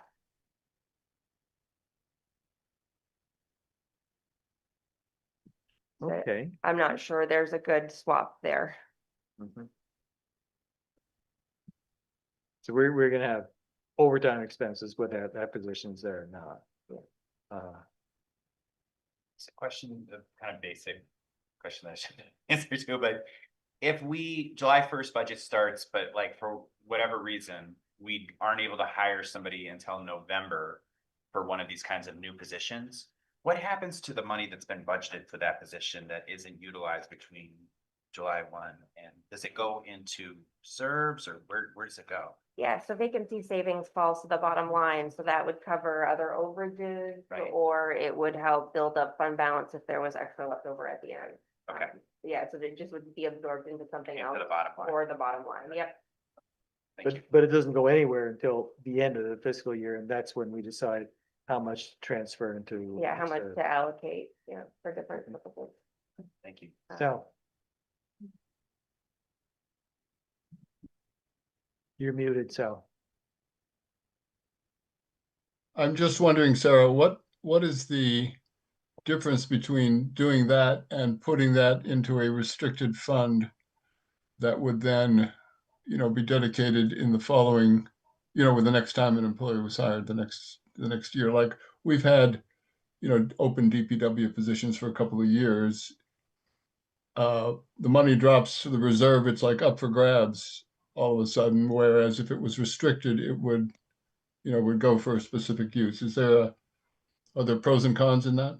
Yeah, so annually, we come before you with a resolution to commit funds, and usually with staff recommendations on what be committed. Items that are restricted in nature, either by grant agreement or debt. And so you guys don't actually have the authority to reallocate those funds, but the committed and assigned and unassigned, you do. And so, right now, what's falling to the bottom line isn't even coming close to meeting the fund balance policy. Other places do use fund balance to buy down the tax rate. But that is also a slippery slope and not something I would recommend, because, at some point that pain catches you, and we are already deep into that pain point with, a smaller fund balance than we should have, which makes, cash flow difficult. Okay. So I'm just trying to think like big picture. So we got it down to 7.92, and that includes the 3 ballot items, right? That's correct. And then do we ever get, I've been trying to follow it, but I've lost track of the school. Was it 2.6 or something? Yeah. You can see I updated as of 1/7. I'm not sure if they've come out with something different, but it looks like about a 4.1% increase, based on their packet from that meeting. So I've updated that in the bottom of this spreadsheet. You can see, what their increase does. Oh, the 4.1. Oh, I see it. Yep, sorry. So then what is that, that 5.54% mean? That's just the aggregate overall. They're all different weights. I know, yeah. Please don't make me explain that. Okay. So I guess the end, right? So people like want to know, like, what would be my tax bill? Right, so What's that's the increase? where this piece at the bottom comes in. You can Okay. see exactly what happens at your assessed value Okay. based on the current estimated ed rate and the estimated, So if I had a house that was appraised at $370,000 for 2027, right now as it stands, I'm just saying hypothetically, my tax bill would increase by 5.5%, including the city budget, the ballot items, and the school tax. yes. Okay. So it's that $479 you can see here, which equates to about $40 per month. Okay, thank you. Yep. And on top of the last year's increase. Oh, yeah. Oh, of course, yeah. Yeah, well, Yeah, yeah. We're not starting at zero. No. And I do want to say from a budgeting perspective, you know, we start at the bottom and work up. And then we present the budget to you that is the city manager's budget. And like I personally have done this exercise, it was one of the things that really tore at my heart before I, you know, made the decision to leave, is just because this is incredibly difficult. And everything you cut here, it hurts, it's a bad idea, you know, somebody loses, and that is a tricky spot to be in year over year. And I do see that for your future, not just, you know, but, you know, you've got really difficult decisions to make. I could offer an additional cut if it would be helpful. There is $50,000 in the capital fund for technology. I think that with the current vendor and some of the updates we did this year, and then that general operating budget, we could remove that and still be fine, and keep moving the aging IT infrastructure ahead. You know, I hesitate to offer to take that out because the reality is that money will never make it back in there again. But it does lessen the pain some this year. And I'm not in charge of tech anymore. Yep. So can we put that 50,000 from, if you say technology to the trust fund, then make it 100 again? Yep. So then we can put 100,000 in the fund. And then, That puts us at about 8.2, 7.9 overall. so now we have 100,000 in housing trust fund, right? Yeah, if I Okay. took back that out, we have Okay, 100,000 thank in you. housing Yeah. trust. Now, I haven't figured out the numbers for this yet, although it'll be pretty easy to figure out. But I feel that I can make this because I'm not going to be around to benefit from it. But I really think that, I know that the pay for the mayor and the council members has not been increased for the entire time that I've been on the council. And we all know people on the council work very hard and work very long hours. And in fact, Carrie told me the other day that there's a bill that's been proposed to exempt elected municipal officials from the minimum wage law, which tells me that at least somebody thinks that maybe we are subject to the minimum wage law now. And if so, someone's violating that law because we're not getting paid minimum wage. You put in. what Yeah. you pay out. Yeah, so I think that the figures are 4,000 and 2,500, Roughly. and depending on how many payrolls there are, but I think that I would like to see us add 1,000 or even 2,000 to those lines. I don't know if anyone on the council is going to support that, but people always resist it, but council members are underpaid. I have no problem saying that. So I appreciate your offer. I am okay if we don't put it this year budget because I'm hearing so many things from public. If we can add it in the future, I think it's good point because some people needs like childcare, right? Some people needs other things to serve on the city council. Yeah, I really appreciate your offer, but maybe not this year. I don't know how other people think. Terry. Yeah, I agree with Palin's thought that this should happen in the future. I agree, I don't feel personally underpaid, but I'm also someone who's in my life circumstances are not such that I'm making huge financial sacrifices of childcare or, you know, anything like that to be able to do this. And I'm sure there are people who it would make it much easier for them to serve. And it's a limited population of people who can ever serve on city council. And I would like to do anything we can to expand that, you know, so by the same principle that for a while we had stipends for being a volunteer on a committee. I don't think this year is the year to do it. I don't want to do it this year, but I really appreciate you bringing it up. And I think we ought to keep it as part of our conversation every year. Ben and then Jim. Yeah, I don't want to do it either. Yeah. Having said that, I do think it, and this isn't the time, but like, I think it'd be really interesting actually to explore like a childcare subsidy or Yeah. something like that for, you know, that is just available for people who need to take advantage of that. Cause I hate the idea of a barrier to public service. Yeah. And so I think we're fine. You know, Okay. we don't need to do it, but I do think it'd be interesting to explore that in future year. Jim. Well, I'm not in this for the money. I did 12 years and we only got $1,000 a year. I cataloged my hours for 2 years and they were over 1,000 hours. So you're talking $1 an hour. So we're not in this for the money. I will say this, Jack, I kind of did what you did. My final year that I was retiring, I made the motion to bump it up for 50 to 1,500 because I knew nobody could say I was benefiting because I was going to be gone. But I knew that $1,000 had been like that for 20 years. So I understand why you're doing it. You're doing it because you know it's not going to benefit you and you think, you know, it's going to help the counselors. So I do appreciate that. But I'm with the rest. I don't think it's a good time to do it, but that's the time that somebody does it is when it isn't going to benefit them. But you know, when I found out we were over $2,000, I was like, wow, this is like double what I got in 12 years. So thanks for the offer though, Jack. Thanks, Jim. Sal.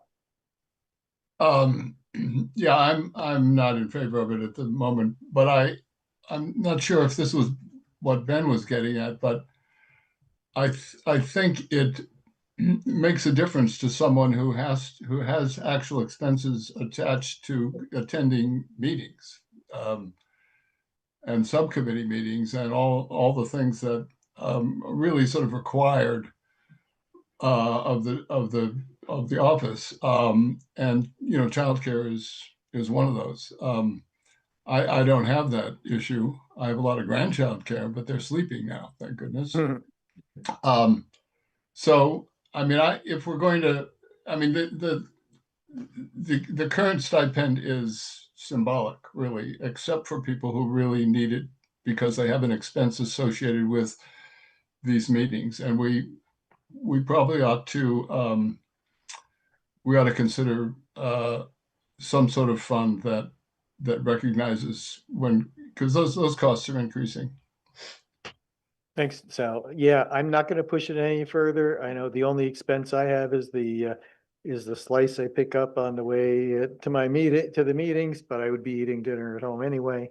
I'll just point out that every year people are going to be saying, I don't want to pay any more taxes. And so it never gets easier. But that's totally fine with me.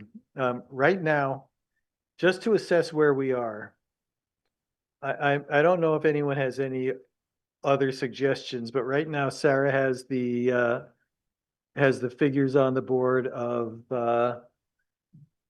pluses and minuses. Yeah, you want me to walk through exactly where we Yes, stand right yes, now? please. Okay, so From last meeting to this meeting, we have reduced the capital fund by 100,000 for Waverly Place stairs. We have reduced the paving budget by $103,122. We would still be doing the same $1.2 million in paving, but we would be utilizing that new staff position as well as other staff members to curb those costs. Right now, I have not taken out anything related to the housing trust. That still sits at 100,000. I have added back the admin assistant to the city manager with a reduction of $30,000 to make it an entry-level position. And I have reduced $50,000 from the capital fund related to technology.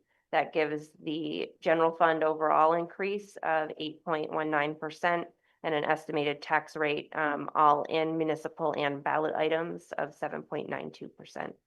You know, I think this is really very responsible thing, Pelham. Oh, sorry. So is it the same? Like same numbers from the last time? Did it change? Yeah, we went down. So it was 9.7. We were at 9.53 and now we're down to 8.19. Okay, perfect. Thank you.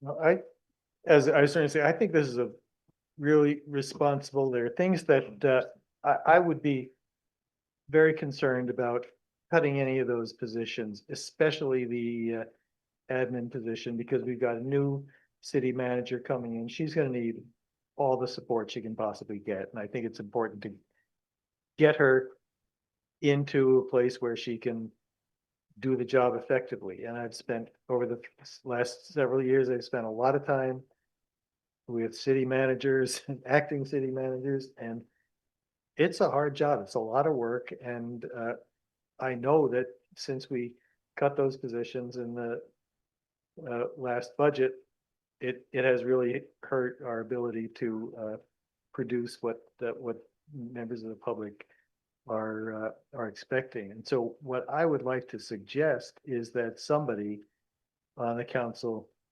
move this as the budget that we go into the next public hearing for. I'll move that. Is there a second? Oh, Yeah, right, sorry. So I guess the motion is I move that we take this proposed amended budget forward to our next meeting. We adopt it for our next meeting with the exception of the city clerk position. Yeah. For a separate vote.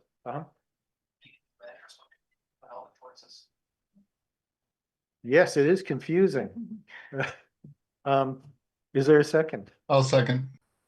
Is there any more discussion? I do have one question. I'm not suggesting that we remove the cruisers, but we did get a lot of questions about them. And I was wondering if you could talk more about like the 5-year capital plan for equipment and like what goes into the calculation between trade-in value versus, I don't know, to the degree that you feel like you can talk about that. But like, I think it's important for people to understand that this isn't like a willy-nilly thing, like suddenly, oh, I want the newer model of the car because it's cooler.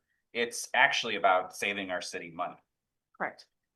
So for the cruisers, for example, every year 2 are replaced. Those old cars are either swapped in to rotation. For example, we did not get Derek Libby a new chief car. He got a hand-me-down cruiser that we outfitted for like $10,000. So, you know, sorry for Derek, but that's what he got, right? That's fiscally responsible. We saved money. You know, I think the car Kurt and Zach drive around is also, you know, a retired police cruiser. And so, you know, some of those are repurposed for other uses within the city that are lower impact because these are high use vehicles. And so part of the calculation is you really, especially in the cruiser world, between 5 and 7 years is really a sweet spot for a trade-in value or a repurpose. Along with moving, it's not just the cruiser we're paying for, we are also then putting all of the gear and equipment and things on it. So, you know, you see that cost is all in. And we've been really creative in how we've been able to get it and where we've outfitted it to curb some of the costs that could drive those further.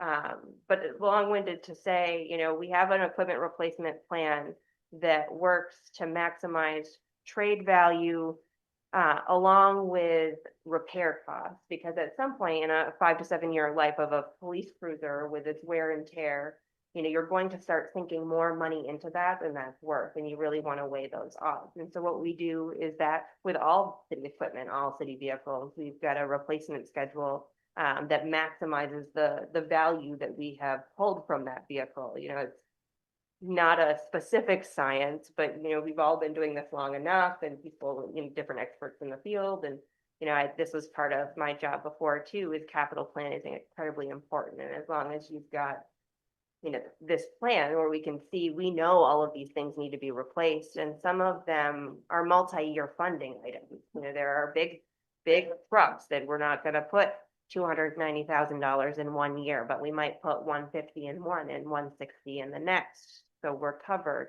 And so there's just a lot of pieces to consider there, but it's not willy-nilly we're adding to the fleet. We are just replacing and keeping up with the fleet. I really appreciate that. Thank you. I think that's a great explanation. Are we ready to vote?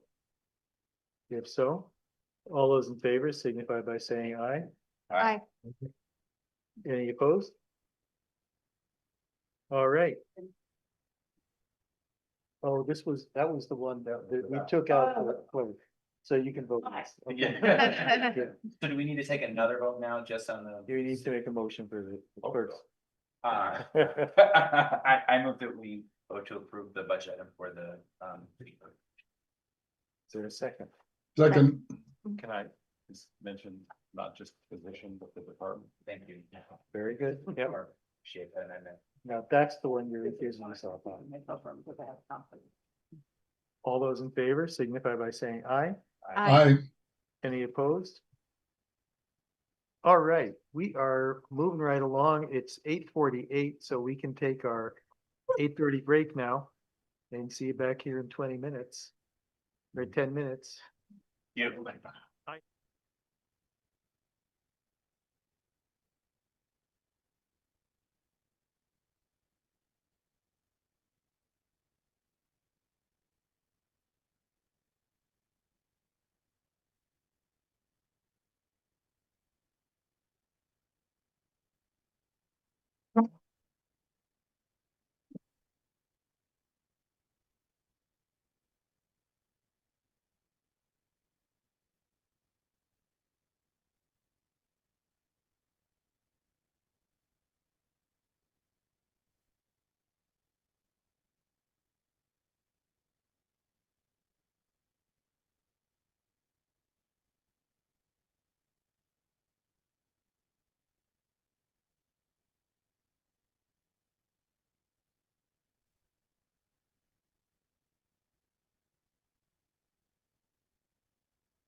While you're all finding your seats, I'll call the next agenda item, which is item 8, the bond necessity resolution.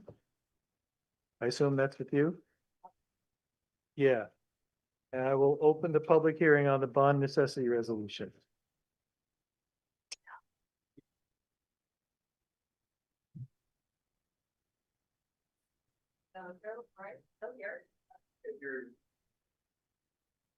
Sarah LaCroix still here for 2 more items.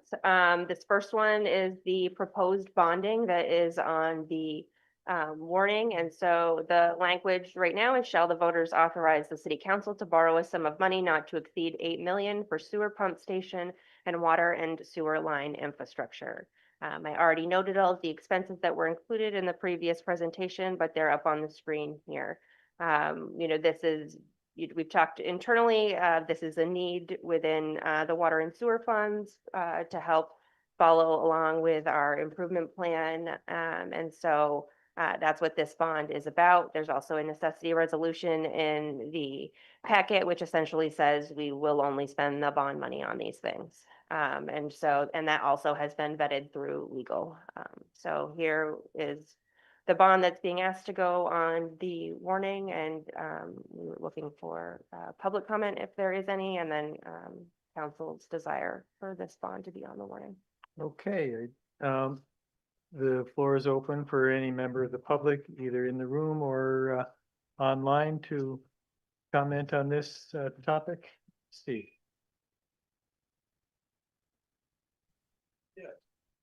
Steve Whitaker, I worry that we're talking apples and oranges when Sarah says we've got a 5-year capital budget.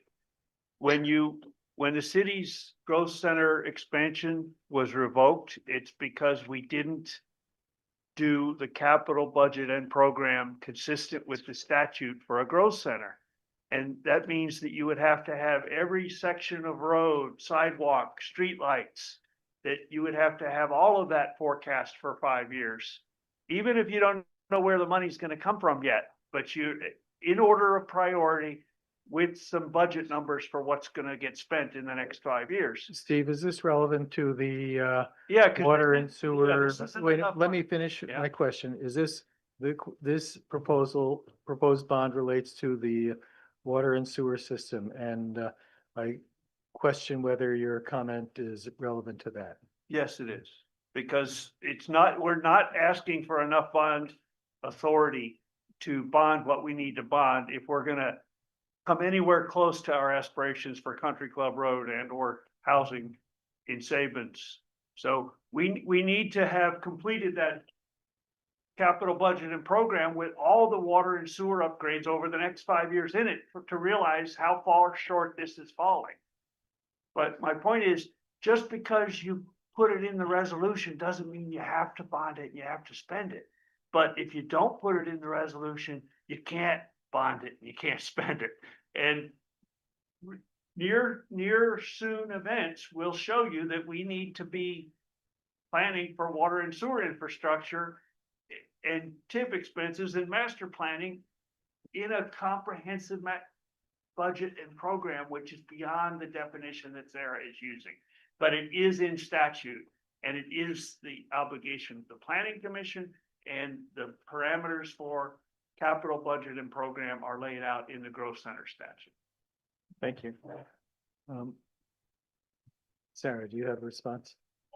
So this proposed bonding, the cost to update the water sewer safety. This is not a bond overall. This is a bond related to specific projects we have to make through years.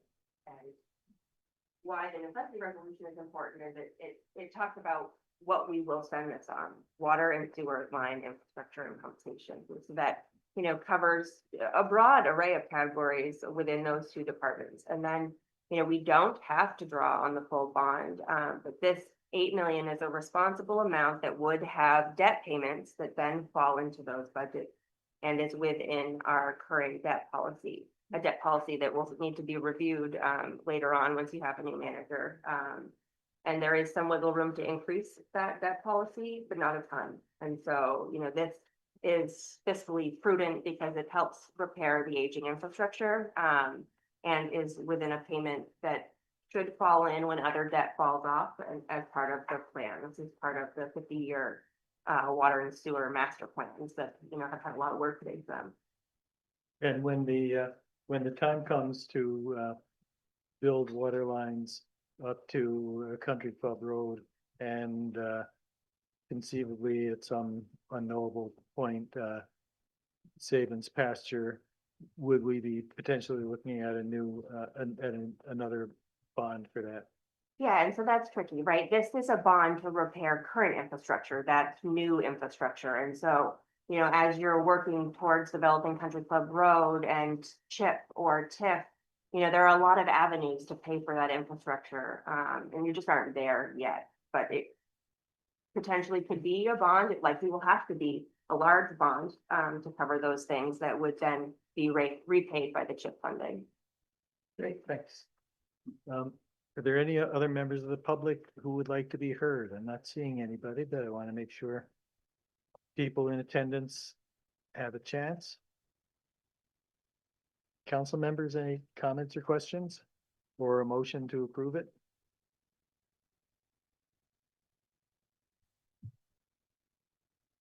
And this gives the authority to bond. If the voters approve that, then the city has the authority to go out and bond for this. It would still come back before council before we submit it, to create and draw this bond. There's ample time to have a council say, no, we're actually not going to do this. So kind of like with East State Street, we voted a bond for a certain amount. If the council decides to not spend all that money, we don't borrow all that money. We don't borrow all that Yeah. money.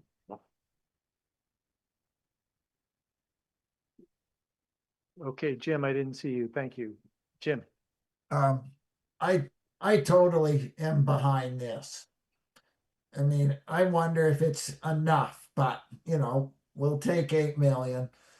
This is, I think, a top priority with the water lines, the problems we have. I mean, this is what I hear from people is this and paving. So I'll make the motion that we move this along. Thanks, Jim. Is there a second? I'll second. Any discussion? All those in favor signify by saying aye. Aye. All right. Any opposed? All right, thank you.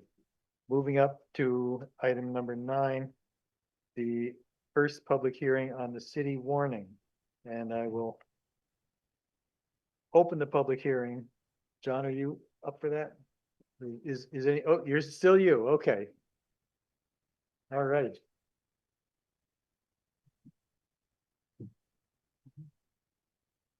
While Sarah's looking for that, I'll mention that Evelyn sent you out another copy of the warning that includes the tax stabilization piece that you all would want to approve to get on there too, so it can be warned well in advance for the second meeting next week. But so that doesn't appear on the first one. So when we get to that item, we'll look at that a little more closely. So as you can see, I've got the warning pulled up here. I'm not sure if we want to go line by line through each one. You can see here, Article 1 is standard. It's to elect the council members from 1, 2, and 3 for 2-year for 3 2-year terms. 1 commissioner for the Green Mountain Cemetery for a term of 5 years, and 1 parks commissioner for a term of 5 years. Article 1 is standard each year for seat opening. Article 2 will say, shall the voters appropriate the sum of $13,287,000 or $287,636. That reflects the approximate $163,000 in reductions that you guys just made to the budget. So we'll update that number to be $13,287,636 in the warning that comes before you next week.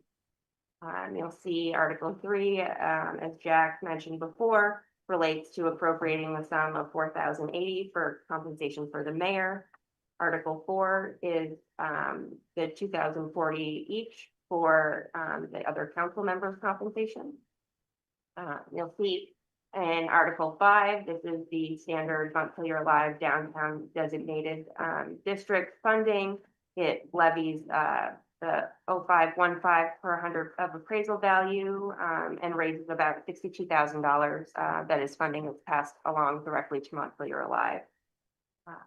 Article 6 is the bond wording that we just spoke about. So you'll see here, shall general obligation bonds or notes in the amount not to exceed 8 million, subject to reduction by the application of federal and state grants and aids and reserve funds. So, you know, like I said, it authorizes us up to 8 million, but does not commit us to 8 million. Oh, Sarah, I have a question about that. Yeah. Although it's general obligation bonds, we pay those out of water and sewer charges, right? That's correct. Yep. So see, Article 7 is for the community fund. That was a new separate article last year. And it is at the same amount the community fund has been funded for the last several years at $134,150. Article 8 is the Kellogg Hubbard Library article. That's by petition. We, don't have any control over that. Mosaic Vermont also was part of the Kellogg Hubbard article again this year. So you'll see that here. It looks like there's an extra note on this version that we'll just need to clean out up after here by petition. I would note that for me. Again, the home health and hospice for Article 10 is the same amount as always. So they did not have to petition. They did reach out to us, and so we were aware. Article 10 here should say Article 11, but this is I assume petition, John. That's Palestine. Yes. Yeah, that's by petition, and it would be actually, I think, Article 11. Yes, it will be Article 11. Yep. Well, no, Article 11 under the version that just went out will be tax stabilization, and that will be Article. And then I don't have the wording for the Article 11 John's speaking about. So Let me email it really quick. Uh, Probably Mike's the one to speak to it. yeah, my emails are auto forwarded to somebody else. So if it's me, it's not gonna help. Does everyone have a comment for you? Yeah. Mike, do you want to just step up and Yeah. tell us what it is? I'm sorry. Shouldn't we have the mayor on the first one? Oh, that's also corrected. I'm sorry, that's corrected in the one that just went out too. Oh, it does have mayor, doesn't it? Yeah, it has mayor. Not in the one I'm sharing. Not in the one you're sharing? Oh, okay. Right. Yeah, no, I'm looking at the new one. I'm sorry. Yes, good catch, though. It does have mayor in the one that just went out. Thank you, John. Thanks, Jim. So Mike Go ahead. Miller, Planning Director. So I don't have the language. I'm trying to find it in my emails today. We were trying to put it. Okay, so you guys have it. So the basic, what the tax stabilization one is last year, Josh was before you to try to go and fix our tax stabilization language. So in order to do tax stabilizations, you need to get authorization from the public to do them. And this was done, I believe, in like 1980 something, and then in 2001 it was updated. And rather than reference state statute, they cut and pasted state statute in, said, these are your rights. And so when state statute became more generous and flexible, we didn't have the rights to use those additional benefits because we had approved what was literally in statute. So now we were going to go through and update and make that correction. But last year it got messed up when in translation from what was approved by council, you all to put on the ballot, got messed up in the actual printing of the ballot. So it made it void. So We we're just actually- repeating that back in there. We actually covered over the sign that had this one on it, yeah. I remember that now. So we're just doing something that was already voted on last year by the council to put forward, and all it's doing is mirroring the current language from the state around tax stabilization that's more generous than our current policy. Correct. So it has some additional words and it has some strikeouts. So it's basically just going through, shall we strike these words out, add these words in? And how it's presented on the ballot is the complete, all the changes accepted. So it doesn't include literal strikeouts and literal underlines. It has the language that would be approved. Yeah, and I'm sharing Ben's screen so you can see the. Sorry. Yeah, watch out. Whatever else is there, yeah. All right, so that is the full extent of the Yeah, so I think warning. one of the changes that was significant to this, and there are a couple, but some you'll see in like number 3, real or personal property. So right now we can only stabilize real property. So if somebody were to come in and say do a distillery or a brewery, which has a lot of personal property, we currently can't stabilize that to help a business of that type come in, because we're not allowed to stabilize that portion of their tax bill. But this would, if we make this change, if this change is approved by the public and then council takes advantage of that new right, this is one of those two-step processes. We're asking the public to give city council the right to use this new language. And if it's approved, then you can change the tax stabilization policy to match the new language. To take advantage of some or all of that new ability.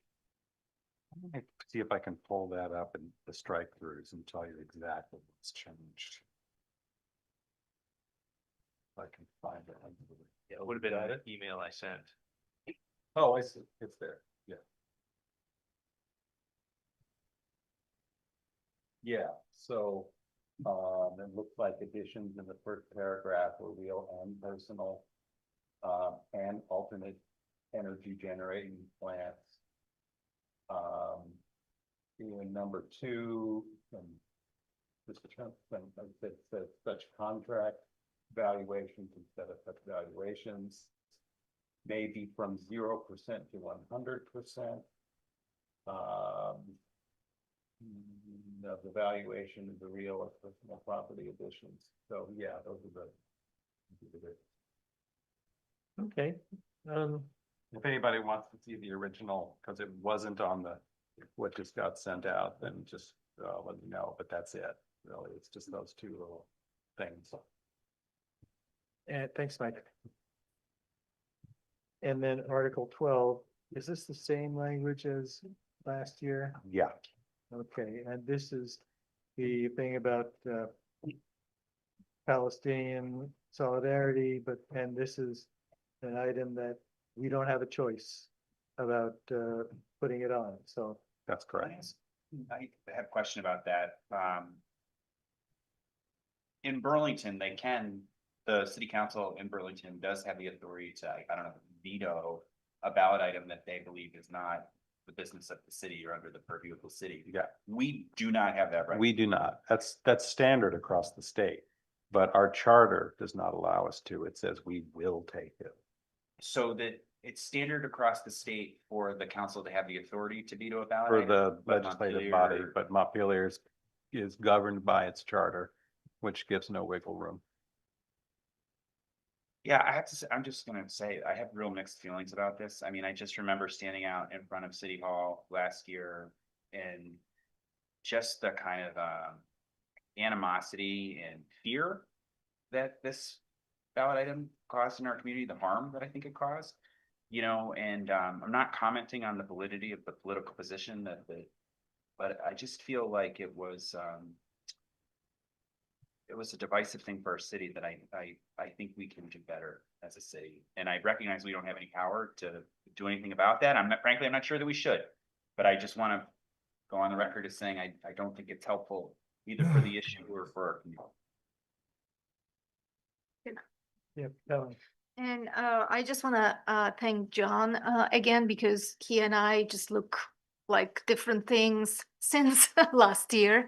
And unfortunately, yeah, we don't have anything to do about this.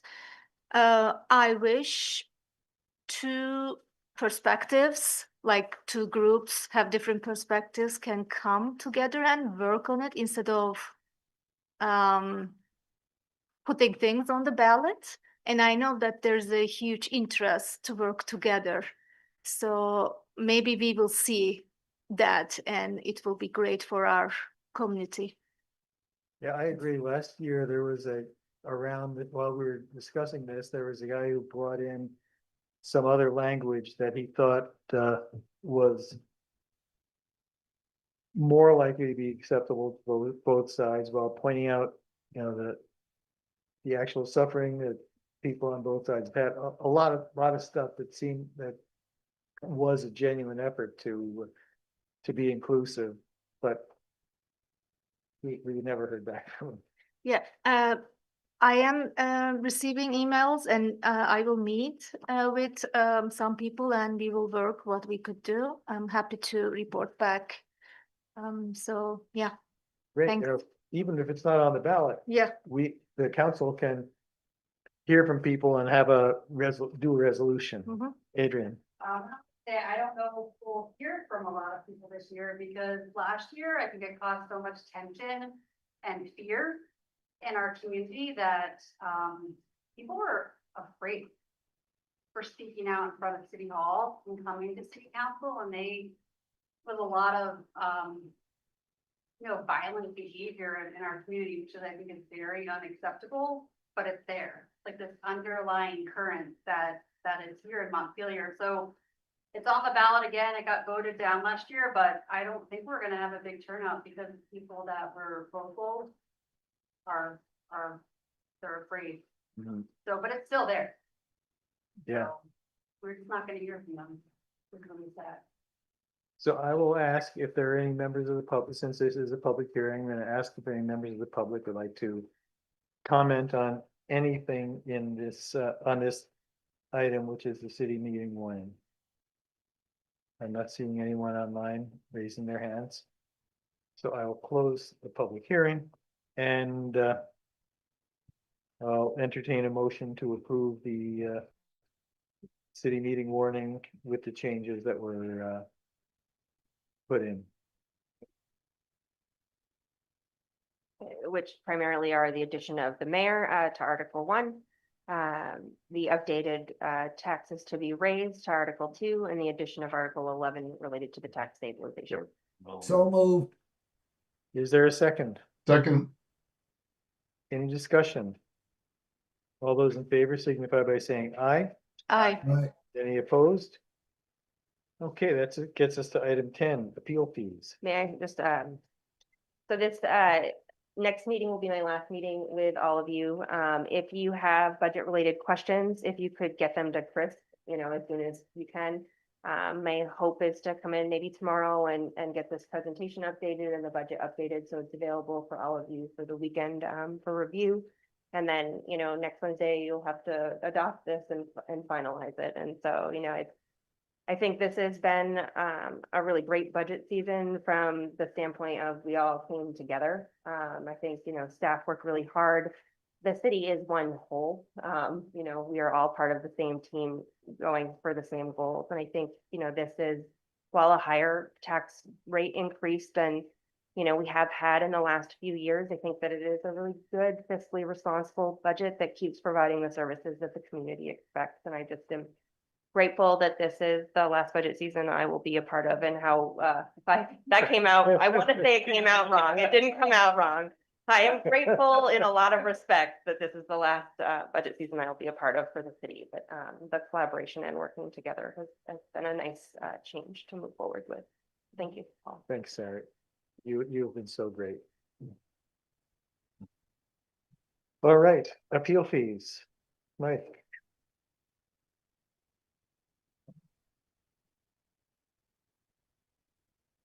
Mike Miller, Planning Director.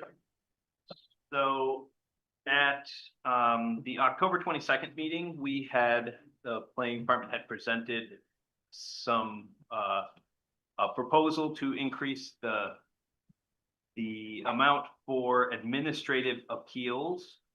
We did a calculation, so we are by law allowed to recapture our administrative costs. We can't make a profit, we can't make money on fees, but we can't recapture our costs. And so we did an analysis and found that it costs about $1,600 to administer the appeal process. That goes for warnings in the newspapers, staff time preparing the report, actually attending the meeting, writing the decisions afterwards, sending them out. And we documented that information, and you, council, directed us to go back and to propose this fee schedule amendment. And so what is in here is actually to increase, what we have in here is to increase the base development DRB fee from $100 to $325, which consists of the cost of all DRB meetings as detailed in October, and to increase the add-on fee for zoning for appeals from $100 to $1,300. So it would reach that $1,600 goal. So we went through, because we were opening the fee schedule, and as we were coming up to the end of the calendar year, we have opportunity to go and look at our budgets, and we have consistently been bringing in less fees than projected. So we're expected to bring in $30,000 in fees. We're bringing in $18,000. And a lot of this comes back to a history of we collect a lot more fees when we do DRB meetings. And as we kept making things more administrative and making things more administrative, the amount of work that we do is about the same, because whether we're writing an administrative site plan, approving an administrative site plan, or preparing a staff report for a site plan for the DRB, it takes the same amount of time. The responsibilities are different, but the amount of time is there, except that we weren't actually capturing that in our fees. So that's really why we're doing similar numbers. I know Ben asked this afternoon about the number of permits, and they have been down the last 2 years. I think it's actually a part of just the reaction to the flood. A lot of people spent a lot of money recovering from the flood, so there haven't been a lot of people going out and investing in new projects. So that's just an assumption, because it's strange. We've been pretty consistent about 140, 150 permits a year, and it went down precipitously the last 2 years. But so we do have less permits, but we're also collecting a lot less of those because we aren't going through and haven't increased our fees. So I asked our staff to go through and do a little bit of those adjustments. So you do have a revised fee schedule that's proposed. You'll see red lines that are in there. Some of these are new categories that are missing. So some of them are just capturing things that aren't there. Some of them, like minor subdivision, is a permit that didn't exist until we amended the zoning, I believe in April. We went through and said, let's stop having these small subdivisions go to, every subdivision would go to the DRB. And we said, no, let's have small ones just be administrative. Well, we didn't actually have it in the fee schedule for how much that would cost. So some of these are in there for that. PUDs and a little bit of clarification. And then we went through to adjust the zoning permits for construction, $200, or what was 30 cents a square foot to 40 cents a square foot, and for accessory buildings, 30 cents to 35 cents.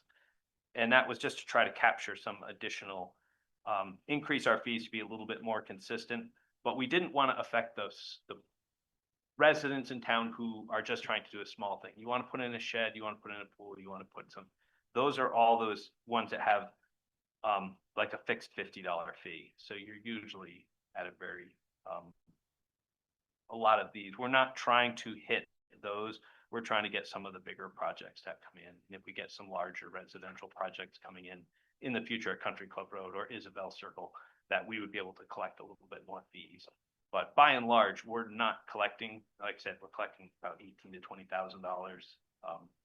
Larger communities will try to capture a closer percentage. I was surprised to see, South Burlington, now they're many times our size, but they're collecting $700,000 for us. So you're talking about like they're really trying to capture, if it costs that much to administer, that's what they're going to collect fees. So it was really kind of amazing to see the variety, but we have always kind of been in this $25,000. We tried to get it to 30,000 every time we slide back. So that's the request, is to make a couple of these changes. The DRB fees would increase, but I guess the last thing I would add is in some cases, they got the double bonus in my email I sent today, which just said developers used to pay a higher fee, let's say $400 to go to the DRB, which would take 35 days and have a 30-day appeal period. And then we've made them administrative, which meant we could issue them in 5 days and have a 15-day appeal warning. They're only paying 180. So I'm sure if we asked them at the time, how about you pay $400, you keep paying $400 and we'll just cut all these down, they would have been, yeah, that's great. Now we've kind of cut it and they got the financial break, and we're kind of saying, well, now we're going to bump those back up. And these are all policy decisions when it comes to these. You did go and ask us to increase the fees for the appeals, which we think is a really good idea. We shouldn't, I believe, be having other taxpayers subsidizing these appeals. So if people want to appeal, they have that right. And then these other ones are hoping to make some modest increases just to help us balance our budget a little better. I'll Thanks, Mike. move it. Thank you, Mike. Is there a second? Second. So folks, is there any discussion of this? Any questions? Yeah, thanks, Mike. And I do really appreciate the detailed explanation that you provided this afternoon. I'm not going to be able to support the increase in development fees. I'm fully in favor of the appeal fee process. I wonder if it'd be possible if we could, I don't know what the process here would be, but depending on the council, split that so that we could vote on one or the other. I just feel like, we got a budget recommendation from the Housing Committee, the newly formed, reconstituted Housing Committee. We got 2 recommendations related to the budget season this year from that. One was $100,000 for the trust fund, and the other was not to raise development fees, permitting fees. And, I get it. We want to recoup the cost, but I think we've just got a real challenge in Montpelier where it feels like we're not seeing the kind of housing development that we want. And I think we need to continue to send a signal to developers that we're open to development. And I think increasing the fees right now doesn't send that message. I certainly would, maybe think about it in a couple of years when we start seeing the kind of building that South Burlington's having. But until we see more pickup, I think we should focus on getting our money that is fair due to the appeals, but leave the fees, permanent fees, where they are. That would be my desire. Thanks, Ben. Anyone else have any thoughts? I would agree Adrian. with Ben. I've heard from a couple folks just late today. That's true, because I try to send out as much information as possible, but I was very much behind. I just got some feedback from the community to not increase the permit fees. We're pushing the appeals both here in the city and at the state with the what is it, Act 181 that they're working on this year. So appeals is critical, right? So as we work on, trying to get housing, we know that everyone's going to appeal our project. So this could be a deterrent. That's the goal. But I don't think we want to deter developers by increasing our permit. I feel like that's counterproductive. Mike, is it possible, do you have the figures to tell us how much money the appeals fee increase raises for us and how much the money the permit fee increase raises for us? We don't get very many appeals. But when they happen, they're always housing projects, always. So, I mean, right now, if we had, if we were averaging 1 or 2 a year, that's just gonna be adding 1,500 to 3,000 a year in increase, because right now it's already $100, so it would be going up to. So it's not the money so much as, well, it's the money, but it's the impact on the department. Helen, So, my housing committee just recommended not to increase development permit fee. So, based on your expertise, why your department is proposing that? So, what city doesn't see what housing committee is seeing? So, I what- think, oh, sorry. So what is the rationale behind the planning department when you propose this? So probably you did the calculations, right? So yeah, that's my question. Thanks. yeah, the basis comes in from basically the last conversation that we just had on item 6 or whatever it was this afternoon, talking about the budget. How can we, what can we do to raise revenues? Well, we've got property taxes and we have fees, and we weren't looking to increase fees because we thought it was an opportunity to generate more revenue. It was really because if you were to look back over the past 10 years, we were generating $25,000, $30,000, $35,000 a year. And then it went to 25 and then 22 and then 18. And we're like, you know, more and more of the cost permitting is moving away from fees and going on to property taxes. When we don't raise the fees, it's not like it goes away. These are cost shifts that are going to the property taxes of everybody else. We still have the same budget. In fact, our budgets go up every year. But our amount of revenues we're collecting by fees is going down. So what we were looking at, what I was looking at is from the administration standpoint and from the budget standpoint, how else are we going to match and collect our proper amount of fees, which has been about 30,000. We need to start to reevaluate and make sure that we have right-sized our fees for the same permit. Like we said, it's the same project. An identical project a few years ago may have been $400 fee. That project is now a $180 fee.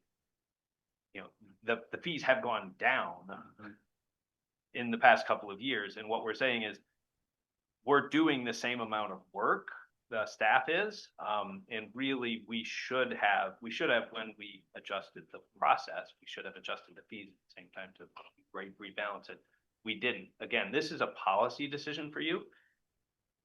If Ben's and the council, if your decision is to leave the fees as they are, I would probably ask that a few of the lines where we've added a new category, that we keep those in, because those are things that right now we're kind of having to say, we don't have a line in the fee schedule, but we'll have, you know, we can't make it a free permit, so here's what we'll make it. So we'll add those in, but we would reduce the development review fee back from 325 back to 100. And we would not change the new or addition at the top where it has 5 square feet. The 2 square feet ones would stay the same. And then if we're going to do our $1,600 goal, we would have to make the fees $1,500 for appeals. Trying to find that. There it is. Appeal of zoning administrative decision would be 15. are you following up on? Yeah, two follow-up questions. So what is, when is the last time city increased development permit fees? It actually wasn't too many years ago, because we did have this same conversation after the 2018 zoning changes. We had like 2019, I think 2020, we may have come in and said, wow, we've, you know, I think the information I sent to you all this afternoon showed in 2017, 79 permits out of 160 went to the DRB. Now it's 18. So, I mean, it's a tremendous drop. There's a tremendous benefit to our developers not having to go to the DRB. It's a much more administrative, much more business-friendly permit system. The only penalty is that we weren't collecting $300 every time somebody was coming in the door for a DRB permit, so. And second follow-up question, does housing committee is just like no increase at all, or they are open to have a little bit, and can your department and housing committee can come together and bring another proposal, or we have to say something tonight because that's the only time we can say yes or no? No, you certainly could. Thank you. Yeah. What it takes to amend a fee schedule is simply putting it on the agenda and make a change. This isn't an ordinance where it needs Okay. 2 readings. It's simply putting it on an agenda, having the conversation and saying, we'd like to amend the fee schedule to be X. And so this could be held for a later date with additional information, or I don't know where people are at, but I would say from my perspective, if this came back to the next council meeting, where we increase the appeals fees, and to your point, Mike, anything that's like a new, some kind of new permit or something like that, and a new fee associated with that, but that we maintain the existing fee structure for the other items. And again, I totally am grateful for the math and the analysis that went behind this. And I from where you're like, I totally get it, right? Like you need to manage that budget of that, and you're doing this work. I feel like it is a policy decision in terms of like what we're signaling to people who want to build housing in Montpelier. I mean, really, at the end of the day, this isn't that much money in the grand scheme of the kinds of things that we're talking about. But I think it does send a signal that, no, we're not raising our development fees because we want development to happen. Adrian. I just had a quick question, and maybe this was part of the packet, I missed it, but is there an analysis in here of what other towns' fees are, like Barry? I mean, like, is this market rate, I guess? Yeah, we didn't put it all in there, and Meredith was kind of getting in, and it was kind of growing. And so I was like, let's, and so we did do an analysis looking at not only surrounding towns, but and how other communities do it, because you can do it by square footage. You can do it there are a lot of different ways of setting up a fee schedule, and each one has its advantages and disadvantages. Barry kind of puts them into chunks by, projects up to $10,000, the fee is this. And if it's 10 to 30,000, it's this, or whatever it is. So they have different little categories. So they're not looking at, is it a housing project? Is it this project? It's just what's the dollar amount. So that's one way of doing it, but we kept with how we've been doing it generally, and looked a lot at how much they were collecting overall based on, and we looked at a number of different factors. And then some of them went to like the Development Review Board base fee. We just went back to, we have to warn this in the newspaper. What does that cost?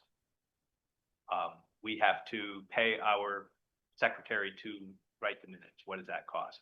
And this is basically the cost. In the past, we used to get away with $100 because a DRB meeting would have 7 agenda items. So those costs kind of got split out. Now you might have a DRB meeting with 1 agenda item. Well, that 1 agenda item needs to now cover all of the costs of warning it in the newspaper and everything else. So that's why that one jumped from $100 to $325. But again, that's a little bit of why. What does the applicant on their own have to do the mailing by certified mail or whatever for the abutters? Those or are costs that you bear? we bear. Okay. Yeah. That one. So since in 6 years there was no increase, I think it's kind of rational to think about increase, but again, I want city work with the housing committee and just like make a new proposal to take all the concerns into consideration. And also if we can split this, like one approval for appeal and one, like two different motions, I think it will be great. So if you want me amend the motion, I can. So, Strictly speaking, second or not amend the motion. But there is a motion that you can make, There's a to motion on split the a floor. motion. You could, yeah, I mean. Yeah, I wanna you could amend ask that for motion, yeah. Unanimous consent, the chair could ask for unanimous consent. okay. To divide their Oh, motion. you yeah. weren't talking about amending, you were making a proposal to amend. I'm Yeah. sorry. I Uh-huh. thought you were just changing, like you all do sometimes. Like, you know, I'm actually just the like motion was asking, yeah, this, yeah. actually the motion was So that. just, I'm asking if it is Okay. possible to I'm sorry. ask that, and if it is, then maybe we can amend the motion. Yeah, I think there's a parliamentary maneuver that you can do that's, it is a motion to divide a pending motion into two questions.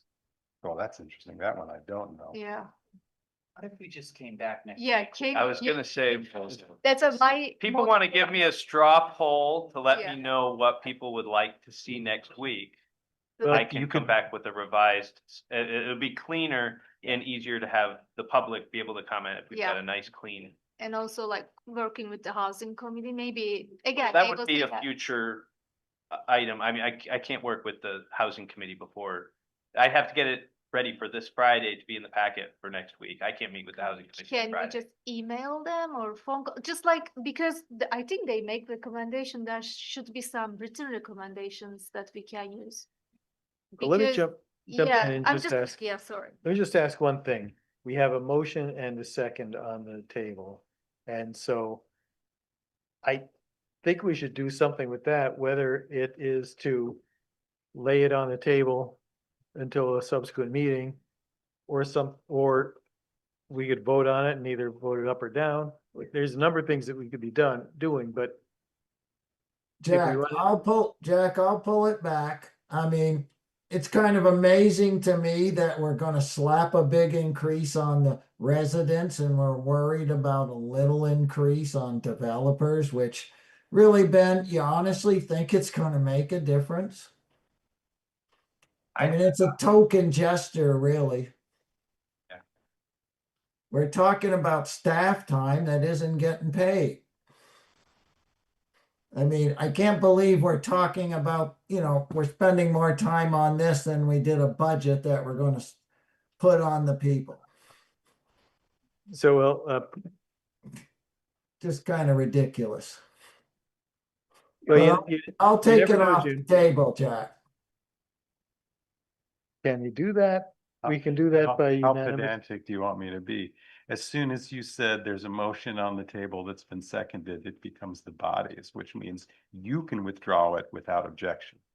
There, see now that's as hard. There we go. That's good. No, I agree with that. I think that's a valuable comment because people don't really recognize that once the motion is made and seconded, the whole body controls it, not the person who made the They motion. can pull it if they move quickly, but as soon as the chair basically says there's a motion on the floor, then boom, it's everybody's. But is there unanimous consent to postpone action on this until a subsequent meeting? Yes. Yeah. Yep. Yep. All right, that's what we'll do. Yeah, thank you. And so the guidance that you would like for me to bring back to you is to have a clean version that only addresses the $1,600 increase for appeal fees. That's So I wanna see new suggestion for the increasing the development permit fees. And if we have still time, you don't have to bring it to us next week, right? Because you said it is okay, we can just like decide. So let's give more time to planning department. Again, I just want you to start talking with the housing committee. I don't want to have the same kind of results like the last time. So just if it is possible, right? And then, no, if we cannot do that, we have to talk about this next week. Fine, I'm okay, whatever you bring back to us. I think it's up to the Yeah. board as Yeah. to when you want me to come back. We don't have to do it next week. We Yeah, can do that's it, what I'm saying. Yeah, it's not. Carrie. urgent. Yeah, I don't think we have to do it next week. But I also think that you need clarity on what we're asking you to come back to us with. And as one of the liaisons to the housing committee, I feel completely confident that they're not gonna change their minds. That's their position, is no increase on development fees. So I am pretty dubious that there would be any change there. So I'd rather have you come back with just the change to the appeals fee and the addition of the new categories that you want to have in there. And I don't know if we should vote on this. Well, I'm Be seeing clear some if there's nods. Some disagreement. Mike was looking for a straw vote, but I'm seeing some nods. Sal, you've got your hand up. I'd like to see some comparative information, the sort of data that Mike and his team collected on, fees from surrounding towns. So I think that's your guidance, Mike. I think you have broad support for the appeal fee part of it. People are coming from a couple of different directions on the other part of it. I agree with what Carrie just said as guidance to come back with, split the appeals, keep the fees where they were at, but the new fees, add those in and bring comparable information like Sal's talking about. I think that would be great, and I think we'd all be in a position to vote on it. All right. Let's move ahead. All right, thank you. Thanks. Half and half. All right, next up, we have some, we're closing in. Next up, we have some appointments. And so we have an appointment to two appointments to the Community Fund Board and an appointment to the Recreation Advisory Board. I can give you some info on this. Great, please do. Thank you, Jim. The reappointment, Shauna or Shayna, Yep. she's really the official leader. She's been doing it for quite a while, and we kind of follow her lead. She's great. So I would move her reappointment. Okay, is there a second? Second. Any discussion? Shana, you're not lurking out there in Zoom land, are you? Guess not. All those in favor signify by saying aye. Aye. Any I'll opposed? discuss the next one. Okay, I did actually file an application. It wasn't tagged on to this, but if you want me to read my answers to the questions that I gave, I'll be glad to. Basically, when I got on the board, we were supposed to have 5 members, and one said he wasn't coming back, or she. I can't remember whether it's a she or he. So we're stuck with 4. We can't break a tie. So I offered to be the 5th and sent in my application to Evelyn. She can tell you that she did get one, and she thanked me for stepping up. And so I'm going to the meetings anyway, so I'm offering to be the 5th. you do not need to read us your answers to the questions. Does someone want to nominate Jim for reappointment? And is there a second? I'll second. All those in favor signify by saying aye. Aye. Any opposed? And Recreation Advisory Board. I'll move that one. Is there a second? I'll second. Any discussion? All those in favor signify by saying aye. Aye. Any opposed? Okay, now we have a discussion, capital fire and dispatch. Will we be taking action to approve after we come back from executive session?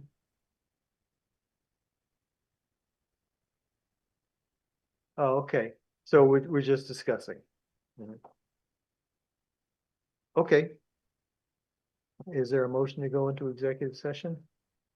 And under what, the contract negotiation provision? Want to tell us a little bit about what this is before you go into executive session?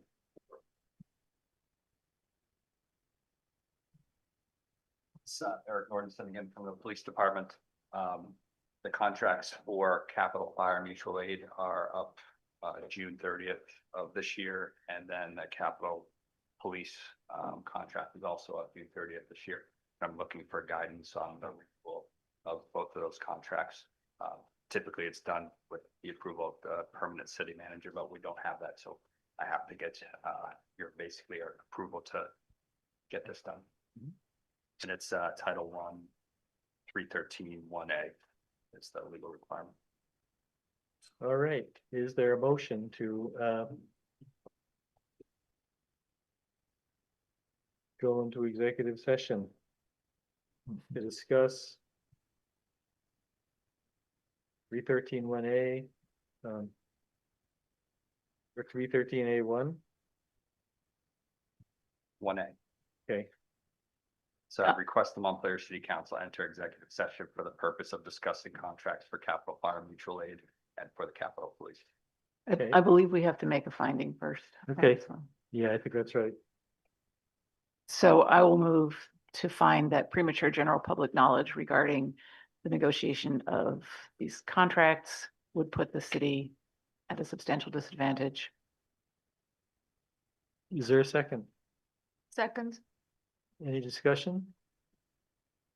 All those in favor signify by saying aye. Aye. Aye. Any opposed? Okay. Next. You're gonna make the second motion too? Yeah, I move to enter into executive session to discuss the negotiation of these contracts, which I don't have the name of, sorry, under the provisions of Title I, Section 313A. And I don't have the number in front of me, to include, are we including the chief? The chief, yeah. To include Chief Nordenson Should we bring the acting city manager in? and the acting city manager. Is there a second? Second. Any discussion? All those in favor signify by saying aye. Aye. Aye. Anyone opposed? All right, we will go into executive session. We have the link, and so we can go next door.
All right. Can you guys hear us?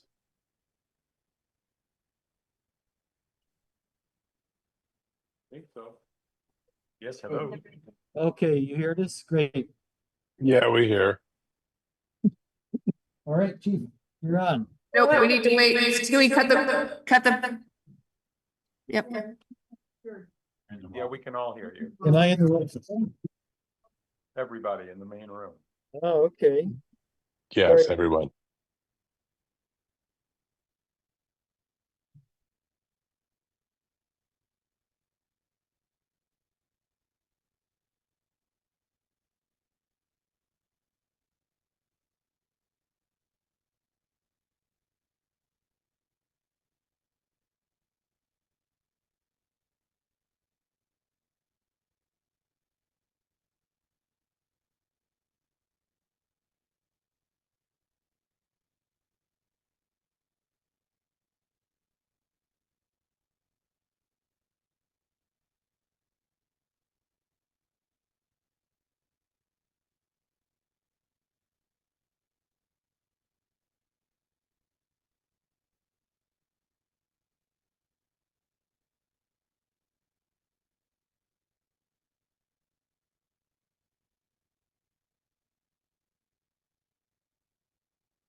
This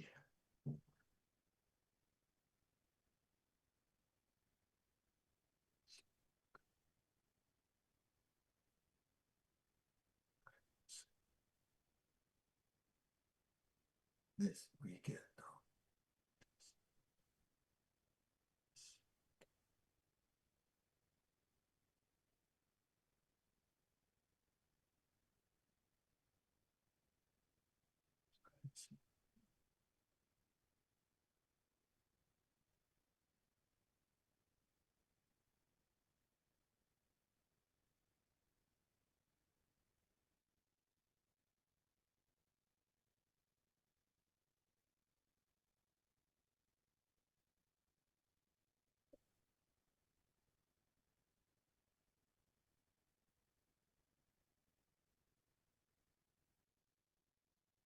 In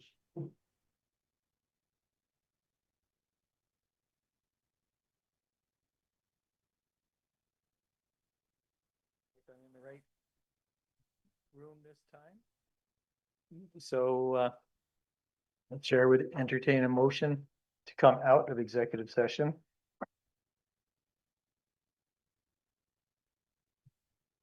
So, Any discussion? All those in favor signify by saying aye. I. Any opposed? Okay, we are out of executive session. Now the chair would entertain a motion.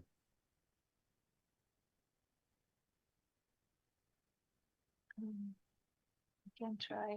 So I make a motion to authorize Chief Nordenson to start the negotiation, To go to enter a contract with Capitol Police Department. with Capital. Yep. Yeah. Okay, somebody else should do this. Okay. Like, I don't wanna confuse people, yeah. I'll do it right. Yeah, So I move we authorize Chief Nordenson to enter into contract with Capitol Police and contract and Capital Fire Mutual Aid. These are two different contracts. According to the parameters discussed by the city council. Is there a second? second. Okay, folks, is there any discussion? We'll take comments from the public.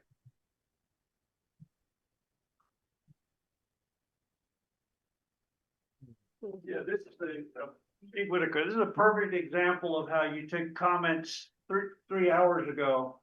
And none of it stuck until you actually go into an executive session, which is dubious itself. These are all three public instrumentalities, and the contract has been flawed for decades.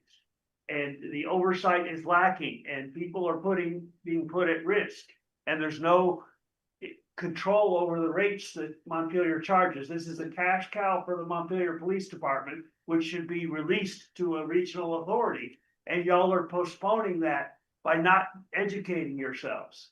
You know, not talking to Kim Chaney, and Paco, who worked on this for years. And to basically go behind closed doors and, continue to feed this trough of a cash cow that's totally mismanaged, instead of setting us on the track consistent with what the state task force is doing. We just spent $1.5 million in 2 years reforming our concepts for regional dispatch, and this isn't it. And so y'all's sheep behavior is revolting. Thank you, Steve. Ben just reminded me that I violated our own policy on taking public comment, so I apologize for that. I know. We have a motion before us. All those in favor signify by saying aye. Aye. Aye. Any opposed? All right. There you go, Chief. Thanks. City council reports. I have to jump in now and be that guy. But what was passed, the new procedure said that there'd be a second round of public discussion before city council report. Before reports. Oh, okay. We'll take a second round of public comment. I had filled in at the very end, Oh. so thank you for pointing that out. Under our new policy, we do have another round of public comment. We'll take comments from members of the public in the room or online. My comment is I won't waste my breath on y'all.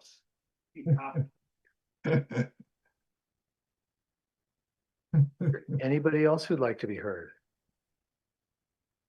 Okay. Council reports, Helen? Yeah, so I just want to report that Evelyn, Chris and I met last week, just weekly meetings, and Evelyn and I will start working on some kind of system that public can share their input with us during the agenda item discussion, not a chat, but we are figuring out what we can make available for the public so they can just like reach out to us in a written form. Okay. Thanks. Ben? No report. Carrie? No report.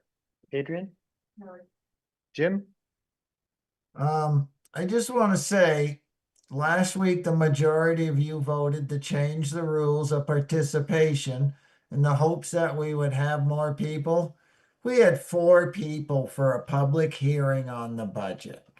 I've been saying all along, we are not getting any public participation any way we do this. 4 people for a budget hearing is kind of pathetic, really. And so I don't think those rules are going, I mean, I didn't see any of the people who spoke in favor of the change here. None of them, you know. And so some of them that came, like Tom White, well, they didn't show up at all. So I actually think we're going to go in reverse and have less people, but this is a perfect example of it. Thanks, Jim. Sal? No report. No mayor's report tonight, either. City clerk's report? I think you all got my notice of a Board of Civil Authority meeting on the 26th at 5:15 at the City Manager's Council Chamber. That's going to be that's the deadline for candidates to file. So we'll be drawing lots for the ballot order, but also reauthorizing me to poll to do early tabulation of the ballots and to reauthorize the entire checklist as being potential pool for volunteers. So it'll be brief. It'll be very brief because those are very boring and uninteresting things, as our meetings usually are. But well, actually, that's not true, is it? On the name of the location, you said City Manager's Council. City Manager's Conference Room. Thank you. But yeah, so if you can make it, that means we do need a quorum for this one. Sorry, what was the date for 26th? 26th, 5:15. It's on my calendar. Great. City manager's report? All right. In that case, at 10:18 PM, we are adjourned. Thank you, everybody. Thank you.